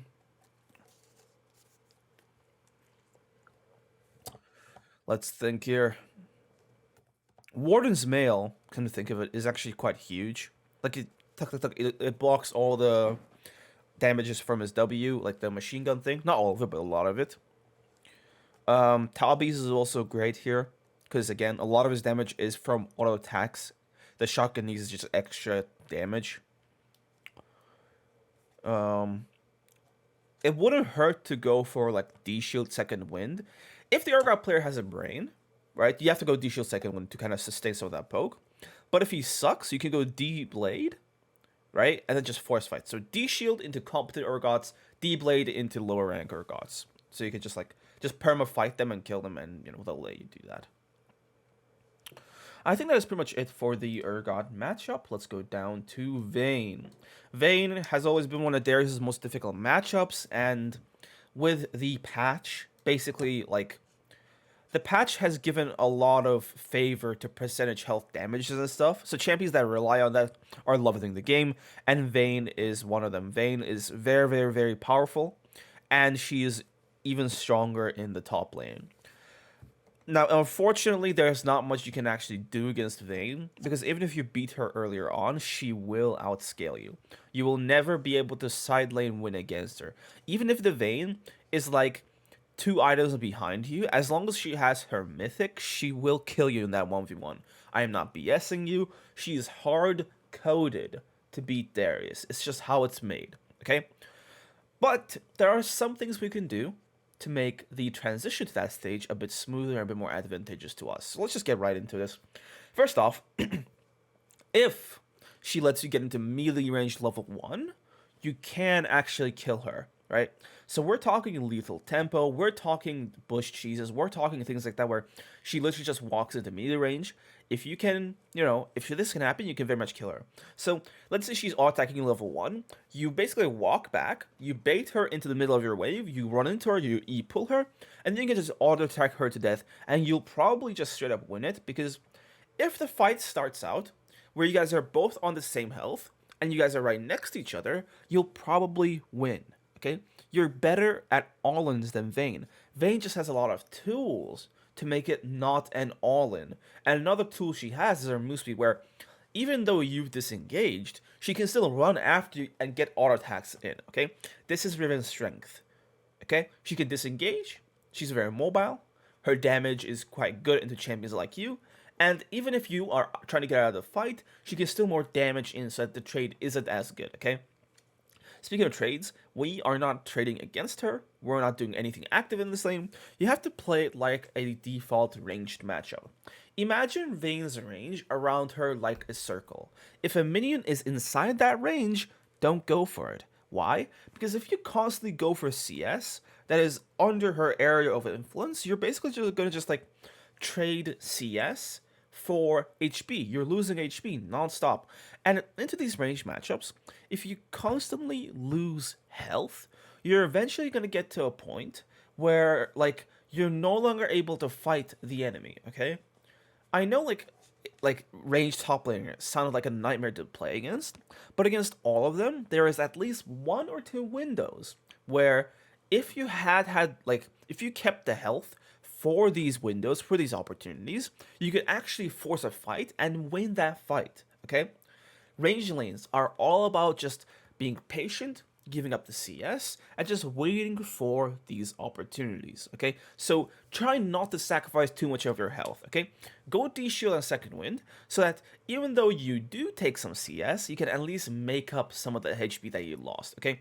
By the way, try to wait out the tick of the D-shield, that's super important to get the maximum healing out of it. So that's how you play against range matchups. Now against Vayne, her auto attack range isn't that high, but the issue with her is that when she auto attacks, she can't just dash the second you get into melee range, okay?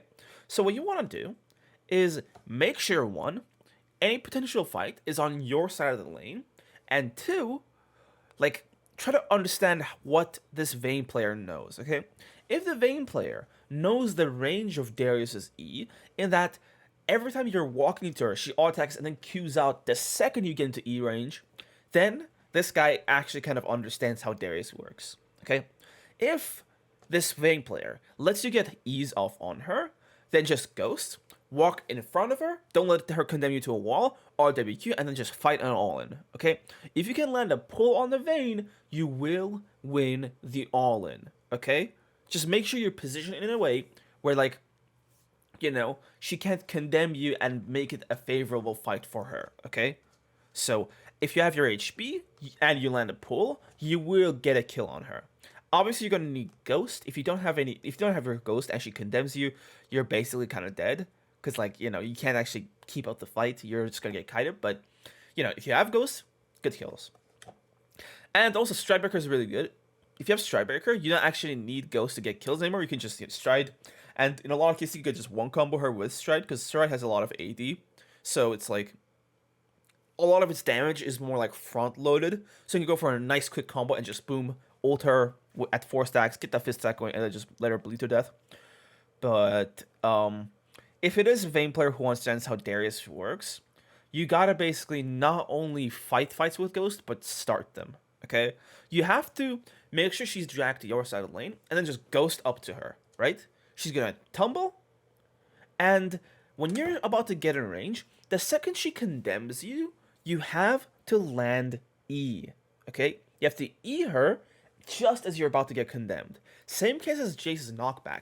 If you E her as you get condemned, what basically happens is that although you will be pushed back, she will also be like stunned on the spot where you pulled her, right? She'll be pulled to the spot where you pulled her.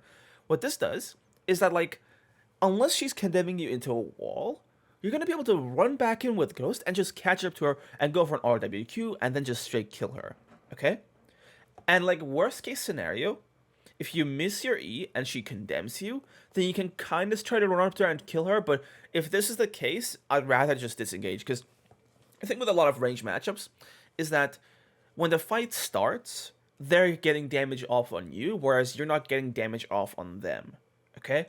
And the process of getting to them is already going to end up in you losing your HP because they're constantly hitting you, right? So you have 100% health, range has 100% health, you're walking towards them, and by the time you get to them to do your damage, you're already at 70-80% because they're already doing damage to you, okay? If this happens where you walk up, she does damage, condemn, you miss it, and she still does damage, then you're basically going to be at 50, 60, 30% HP, not 30, 50, 60, 40% HP, while she's at 100% HP, okay? So if you can't get her in range with you, like, instantly, right, then the fight is not worth pursuing, okay? Don't overforce, don't get mad, don't get tilted, just stay cool, because this lane is supposed to suck. This lane is supposed to be the worst lane in the game for Darius, okay? Just a nightmare to play. So, like, if you have the choice, just ban her, but, you know, if you're unlucky enough to be stuck in this matchup, then, you know, good luck. Good luck, buddy.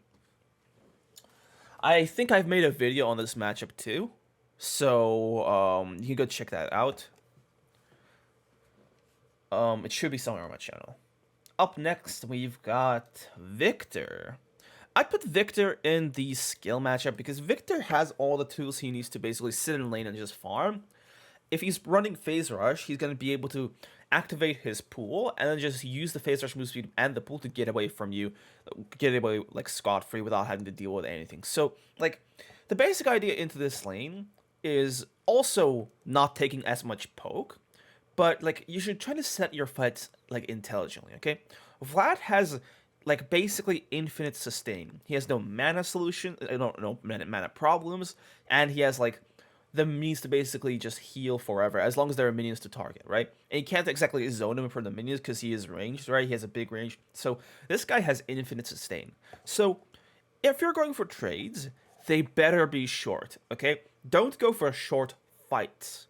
Because if you go for short fights, what's going to happen is that, like, you're basically going to lead into a situation where he's going to constantly Q heal, get closer to his full HP, whereas you're not going to be able to out heal him.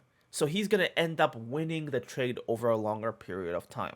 Now, unless you completely just stomp him in that fight, like, let's say you land a full combo and then you stamp on a minion so he can't hit you with his E, then, okay, good job with that trade, because you won the trade so hard that even if he does heal, you're still winning out overall, right? But in my opinion, I'd rather just, like, keep my mana and stuff so that I can actually set up a good winning fight. So how do you do that? First off, you want to keep the lane on your side of the wave. Freezes are perfect for this. Whenever he's pushing a big wave into you, try to thin it a bit so it pushes slower and slower and slower, and then it grinds to a halt near your turret, at which point you can go for fights, okay? And you should basically just try to land a hook on him. It's kind of as simple as it gets. But once you land a hook on him, you can just go for full-on all-in, and you will kill him eventually, right? The main issue with this matchup is just with trades, right? Like, he kind of functions like any other range matchup, where if you land a hook, you will kill him with Ghost if you just catch up to him. But, like, you know, you gotta just not get fooled. Like, you gotta just not get hit by his damage. You gotta not get hit by that empowered Q. Walk back if he's coming back to hit you with it. You gotta just be, like, really, really, really careful with this matchup in terms of not getting out-traded, okay? So, don't get out-traded by him. Don't go for bad fights. Don't eat free Qs. Just be patient, and if you land pools, he should be dead on cooldown, because Vladimir is low HP enough to the point where we can just one-shot him, and his pool also, like, sacrifices HP from him to actually use it, right? So, like, he is very one-shottable if you combo right and you land the right abilities, okay? In terms of builds, it doesn't really matter, right? Just, I guess some MR is good. Executioner's Calling is perfect, but they've nerfed it, so it's not as perfect as it used to be, but still, right? Okay. Woolly Bear. I'd put Woolly Bear in the... I'll put him in the skill matchup. Like, Woolly Bear is typically seen as, like, a counter to Darius, and he kind of is, but in the same way, like, if the Darius is careful, then he can basically just farm the Woolly Bear for kills, okay? So, what's the key to this matchup? The key theme of this matchup is that Woolly Bear beats Darius, but Ghost beats Woolly Bear. Basically speaking, every single thing that Volibear does, every single thing that Volibear does gets countered by Ghost. You can kite his Q, you can kite this W, you can avoid his E, and you can dodge his ultimate. Every single thing can be dodged, avoided, or just completely, like, you know, taken care of by Ghost, okay? You want to use this to your advantage. You don't want to just go for fights where he's at the advantage, where you just walk into him and he lands everything and he kills you. You want to go for fights where you have Ghost. You're expecting him to come at you. I think you Ghost, you dodge one ability, and the second you dodge one Q or an E, that's the crack you need to go in and kill him, because Volibear's cooldowns are kind of long, right? So, how do the fights play out? When Volibear lands his E on you, you're basically doomed because his E, the lightning thing, does a ton of damage, and if he's also inside of it, it also gives him a shield. Okay? So there's a ton of AP damage and gives him a shield. So it's like it basically sets up the fight for his advantage before it even starts. Okay? So avoid his E at all costs. Do not get hit by it because it does a ton of damage. It really does, like a frightening amount of damage. Now, the frightening thing about this matchup, but the annoying thing about the matchup is that Volibears use their Qs to set up their Es. So what they're gonna do is they're gonna run up to you, and before they get on top of you to stun you, they call their E like directly on top of you, and then they stun you. And by the time you even get out of the stun lands on you, and you can't even flash out of it. Okay? That's what good Volibears do. What you want to do in this case is avoid his Q. Okay? Now, how do you do this? If you don't have Ghost, it's going to be quite tricky to do. But what you can do, right, is E him, right? Just do a max range E and walk away. Why do I not want to do a closer range E? Basically speaking, when Volibear gets on top of you, he lunges on you and his lunge is unstoppable. So if you E him when he's in your, like, you know, breathing distance already, even if you pull him, he's going to go through with the stun animation and then still land the E on you, okay? So you want to go for max range E's, okay? So you go for max range E, and then you just run back. And although his, like, Q will be reset, what's going to happen is that you're going to cover so much distance. For him to run up to you and catch up to you again is going to basically drag the fight so deeper into your own lane that, like, you can actually go for a better fight near your turret, whatever, right? So it's like, most Volibears aren't going to chase you after you, and they'll just go back to CSing, okay? And if you have Ghost, though, this fight kind of just changes, because the second he Qs towards you, you just Ghost, you run back. And the thing about this is, the second the Q is gone, Volibear is completely dead. Because when you have Ghost, you can't get hit by E. Like, it's so slow that, like, you know, if you just right-click anywhere, you can very, very, very easily avoid it. And without Q, he can't set it up, because you're not going to be stunned. You can move around. After that, just walk up to him and just completely kill him, okay? Those are the only ways Volibear can actually kill you, okay? And also use your Ghost to avoid his ultimate. Like, it does do a solid amount of damage, so if you can also dodge it without Ghost, just move around, right? Just dodge things, honestly, with your Ghost, and you should be able to kill him. And once you kill him once or twice, you should be able to beat him, even if, like, you know, he lands things on you, because you're just going to be more fed than him, right? When you're trying to Q him for a poke, try to also hit him just with the edge of Q, because when we're talking, like, the inner edge of that Q, he can actually, like, get inside of his range to do his Q stun. And because his Q stun acts as a leap, a good Volibear can use his Q to, like dodge your Q, right? So be careful of that. In terms of builds, a lot of people like to take anti-heal in this matchup, but I don't. I think if you just play properly, you should be able to kill him. Strybreaker is huge in this matchup. Lets you, like, kite his Q out and not get hit by it. So, like, you know, if you can use it intelligently, you should be able to just straight up win the lane with it. But by the time you hit Mythics, you should be winning this lane already. So it's like, it doesn't matter what you build, in my opinion, right? So long as you play it properly. That is the Volibear matchup. Let's go for Warwick. Warwick is a super cheese low elo pick that is only picked in low elo, because Warwick fundamentally is one of the more worthless champions in the game. Because, like, he can't exactly, like... He's like one of those jack of all trades, master of none characters, where he's not particularly good at anything. He doesn't do good damage. He can't really tank that much. His CC isn't that good, right? So it's like, you know, he's okay, but he is not the best. So, like, what basically happens with this matchup is that most players just walk up to Warwick, get Q spammed to death, and they complain about how Warwick top is overpowered. You don't want to do that, okay? Against Warwick top, you want to kite him.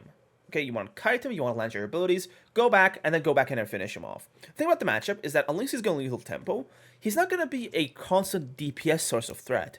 He's a threat the second his Q is up. Okay, so you got to play around his Q cooldown. What you want to do is hit him with the edge of your Q. Just poke him with that. Warwick doesn't have any range, So it's going to be quite easy to poke him down with the edge of your Q. But I do mean the very edge of your Q, because if you let him get into the inner portions of your Q, he can't just hold Q on you and he will get behind you, okay? You can also use Ghost to not get hit by his E Fear knockback, because, like, you can just walk away from him. It's not really that big of a deal. And, like, honestly speaking, pre-6, as long as you're kiting him properly and, you know, not getting not tanking every single Q, you should be able to kill him quite quickly, right? Like, he's not that strong earlier on. He becomes, like, a real threat post-6, because post-6, he can basically just, like, you know, make up for some of his horrible kite. Like, when you're kiting him properly, especially with Ghost, he can't get any hits on you. But he can make up for this by ulting on you and getting himself on top of you, okay? Now, there are multiple things you can do to take care of this. First off, your E-hook can cancel his ultimate. Like, basically speaking, Darius' abilities cannot be cancelled by CC. So what we're looking to do is, the second we see him ult, he does that, you press E on top of him, okay? What's going to happen is, you're going to get stunned by him, but your E animation will still play out. So Darius will basically hook Yorick off of himself. No joke, I do this constantly, non-stop to Yorick players, and it is hilarious every time. So, like, if you can do that, the fight is basically just over. You can just hit him a few times and then ult kill him, right? Now, if you do get ulted, and you are kind of low HP about to die, then you have to land your E, okay? To do this, you have to be a bit careful, because what can happen is he ults on you, he Qs behind you, so you'll be able to, you'll ult where, you'll E-hook where he is, but he Qs behind you, so you're not, like, he kind of, like, dodges it, okay? You have to be aware of his Q cooldown, and basically just, like, you know, if he's able to do that, watch out for it, and then peel him back off of you, okay? A thing you can do is look for an auto attack, because a good Warwick player is going to wait for an auto attack to go through and then Q. Okay, this is like a habit you can exploit off of higher elo players, by the way, right? A higher elo player is typically not gonna cancel their auto attack while they while they go for combo. They probably play an auto attack through, okay? Which means while they're doing that auto attack, they're gonna be standing still, okay? So use that to your advantage, right? If it's a loyal player, just destroy them. But you guys get the point, right? In terms of builds, anti-heal works wonders here. Like, it's probably not as good as it used to be, because they nerfed anti-heal like a ton. So yeah, it's not as good as it used to be, but it's still good here to get some anti-heal. I think this is it for the Warwick matchup. Wukong, everybody's least favorite matchup. I'll put this in a difficult, but it's certainly a playable one. First off, you have the advantage level 1, okay? Level 1, if you guys fight in an all-out meat fight, you will win, ever since they buffed Darius' W. Now, you might need to use your Ghost to kite him a bit, right? Kiting never hurt anybody, so if you use your Ghost, like he jumps on you with his E, use your Ghost like auto, run back. If you do like this, you should beat him. If you have lethal tempo, you just straight up kill him, right? Like with lethal tempo, you just straight up beat him level 1, even if you don't kite that cleanly. So there's that. One thing to be very careful against Wukong, right? Very careful, is that there's this bug where if you have your right click on Wukong and he E's on you, your character will not attack them anymore. I know it sounds like BS, but like his E drops right click aggro. So like, I don't know who thought this was a good idea. It's just a dumb mechanic, but like just be aware of that, because what Wukong can do is attack you, and when you're about to attack, E you, and your character will just like drop that auto attack. And if you're not aware of this, you'll just be standing there waiting for a character auto attack, like, hey, why is not attacking? You gotta click again, okay? So there's that to be wary of. W will still go through, no problem though. Okay, into this matchup, you do not want to open with your Q. Why? Because Wukong has two ways of avoiding your Q, his W and his E, okay? We want to either go for an EQ, or wait for him to do all of his abilities and then go for a Q, okay? Starting with Q is not a good idea. It's better to like start out with an auto W or something like that, okay? Auto W, walk back, and then EQ. Because like the thing is, auto W is quite a good like trade, you know? Because Wukong has his own Q, does a ton of damage, but with auto W, you're kind of out trading him, right? So that's a great way to like out trade him. Then you can go for like an EQ auto, and for that point, just kill him. It shouldn't be a problem to kill Wukong until level 6, because again, like, as long as you're not missing your Qs, you shouldn't be doing that badly into him. And also, you should try to wait for his W to Q, because what you can do is, with your Ghost, if he has no E and he just W'd, you can go for a double Q heal on him and his clone, okay? That's a really good trick you can do to get a bunch of extra healing in lane. And yeah, his clone does, like, you know, heal off of Q hits. Now, the big issue, like I alluded to before, is his level 6. Wukong has one of the most, like, powerful level 6 power spikes in the game, right? He is absolutely massive level 6. What he can do is 100 you using his ultimate. No joke. It does that much damage, right? If you can get, like, his clone to do it as well, it's like you are completely dead with Ignite and his ultimate. So be very careful. Respect his ultimate. If you don't have armor, if you don't have tank stats, he will just completely destroy you. So be careful of that, okay? Wukong is also a big user of Divine Sunder, so it's gonna get tough to beat him once he gets that item. But unlike Jax and stuff, he's not the best user of it, so you can still beat him if you're ahead before, okay? The key to this matchup is 1, your defensive stats earlier on, Talbies and stuff like that. And 2, win the lane before level 6, okay? If you fulfill these 2 things, you should be able to survive his level 6 power spike and then just kill him anyway. And from that point on, it's just a matter of, like, you know, not making the same mistakes, being aware of his level 6 power spike, and then just putting him down like the monkey he is, and landing your Qs, obviously, okay? But yeah. I also think I've made a matchup on this. I made a video on this matchup too, so go check that out. Up next, we've got... I don't want to put Yasuo in here because it's just a free matchup, but I will. Yasuo matchup, honestly, just kill him.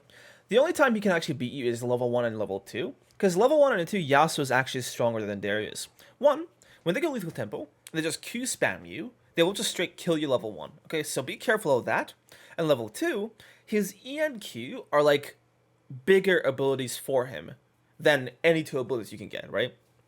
But fortunately, Yasuo's Wind Ball is completely worthless for him because he can't block anything from us with the Wind Ball. So once we get all 3 of our abilities, Q, W, E, we can just go for an all-in and just straight kill him. You should be looking to do like EQs because he can just E into you and dodge your Q. Okay, so try to go for the EQ combo to make sure you guarantee to land your Q. Because in some of the closer fights, it's actually really crucial that you do land your Q. Now, against Yasuo, you want to do a weird mix of both kiting and staying in his face, okay? Kiting in terms of, if he's just in you, going for a lethal type of all attacks, you want to kite him in and out, but, like, you also want to stay on his tail when he's going through your minions to kind of avoid you, okay? As long as you don't get kited too heavily, though, you should be able to just, you know, stay up with him and kill him. A thing you can do is, if he has his 3rd Q, and he's about to, like, you know, use it to like send a NATO in your way to set up for his ultimate, you can E him. And this way what's going to happen is, even though you are knocked up, because your E is also pulling him, he's going to be stunned, so he can't actually use his ultimate, right? This also sets up the rest of your combos because he's going to be in melee range, so you're basically looking at like a nice like kill after that. Because like Yasuo is at his weakest when he's just used his tornado, but he can't ult with it. Because at that point, like, you know, he's like, yeah, he's like, he doesn't have a way to CC you, right? So, yeah. Honestly, I don't really imagine anybody having a problem with this matchup as Darius. This is like one of his freest ones. So, yeah. Just, don't mess up, buddy. You're bringing shame to all of us if you lose to him. Yone. Yone is kind of an easy-ish matchup, but it kind of depends on the elo of the Yone. Because if he's like a competent player, then it kind of becomes like, you know, a bit harder, but it's still an easy matchup. So first off, level 1, level 2, he wins. Okay? It's lethal tempo. There's nothing you can do about it. Because, like, if you take lethal tempo yourself, you can kill him, so there's that. But, like, it just becomes awkward. Because, like, you know, he gets twice the amount of all attacks as you because of his Q. So, like, there's that to keep in mind as well. So, like, level 1 and 2, give up the lane. Stay back. Just go for Qs. Go for shorter trades. Don't go for all-ins. From level 3 on, it's just a free kill. Because every time you hook him, and he is not in his E, you should be able to just straight kill him, right? So let's say his E's on cooldown, he should not be able to touch the wave at all. What a good Yone is gonna do is stay in, like, just completely, like, out of your range, and he's only gonna interact with the lane when he has his E up. Now, this does kind of suck, which is why we take D-Shield and Second Wind, okay? It sounds cheese, I know, it's an easy lane, but this is how a good Yone is going to interact with a lane. He's just going to do things when he has his E up, because otherwise, we straight kill him. When you pull him, when he's outside of his E, he is screwed. Okay, he can't do anything against you. If he's kind of good, he's going to E to dodge your Q, but this can't just be randomly by an EQ combo, and then he E's, oh, I didn't dodge the Q, and then you can just put him down, no problem. But, like, that's not the tricky part of this lane to learn how to fight. The tricky part is just dealing with his E poke. And you kind of just got to either land a few Qs while he's doing it, land an odd W, or just go for D-Shield Second Wind so you can actually heal back some of the damage. And the thing is, earlier on, he won't be doing that much damage with that anyway.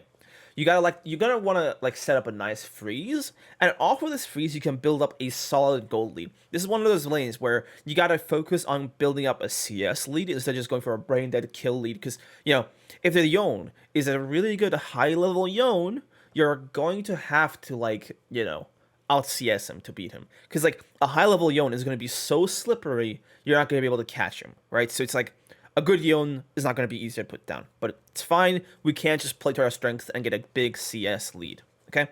So yeah, look for freezes.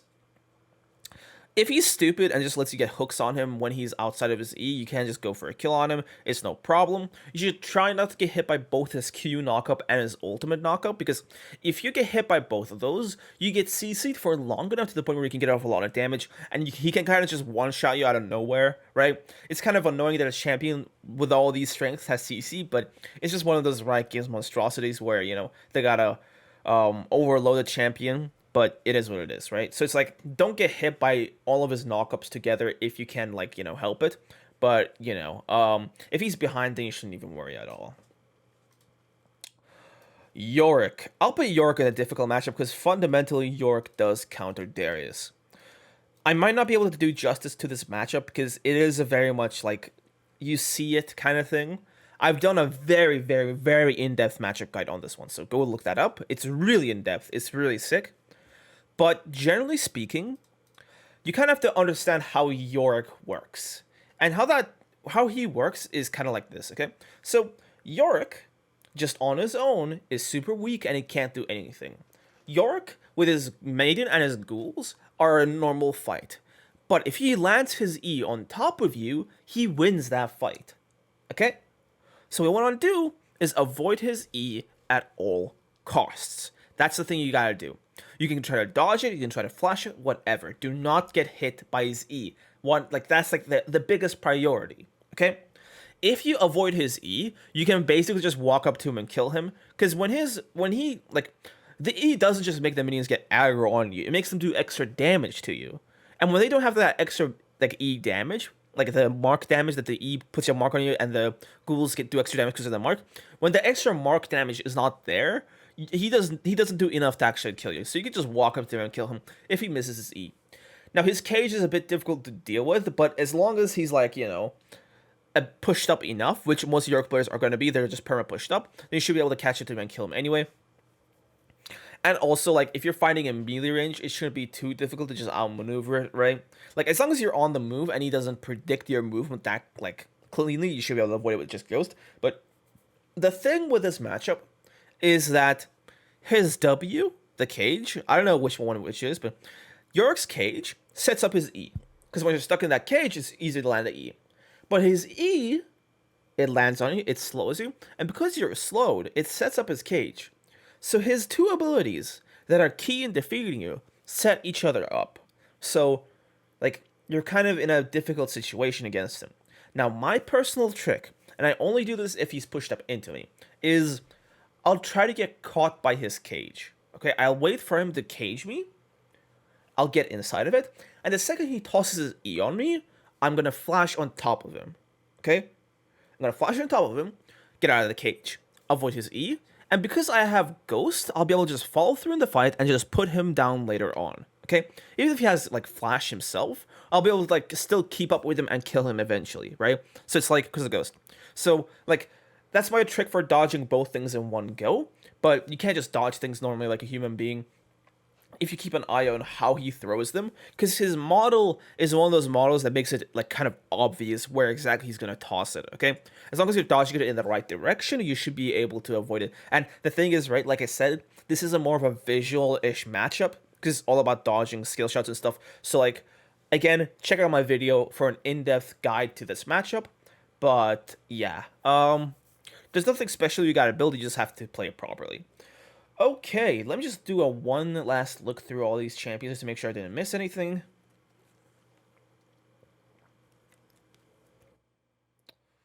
I think that's pretty much it. Everything else is just either cheese picks, non-existent picks, or just champions that fighting them is kind of like obvious how you do it. Alright, that is pretty much it. Okay, man, I've been recording this through 3 days. It took me a long time. I hope you guys are going to enjoy this because I put a ton of work into making this video. Okay, I'll see you when it's live. I'll talk to you in the comment section. Peace out.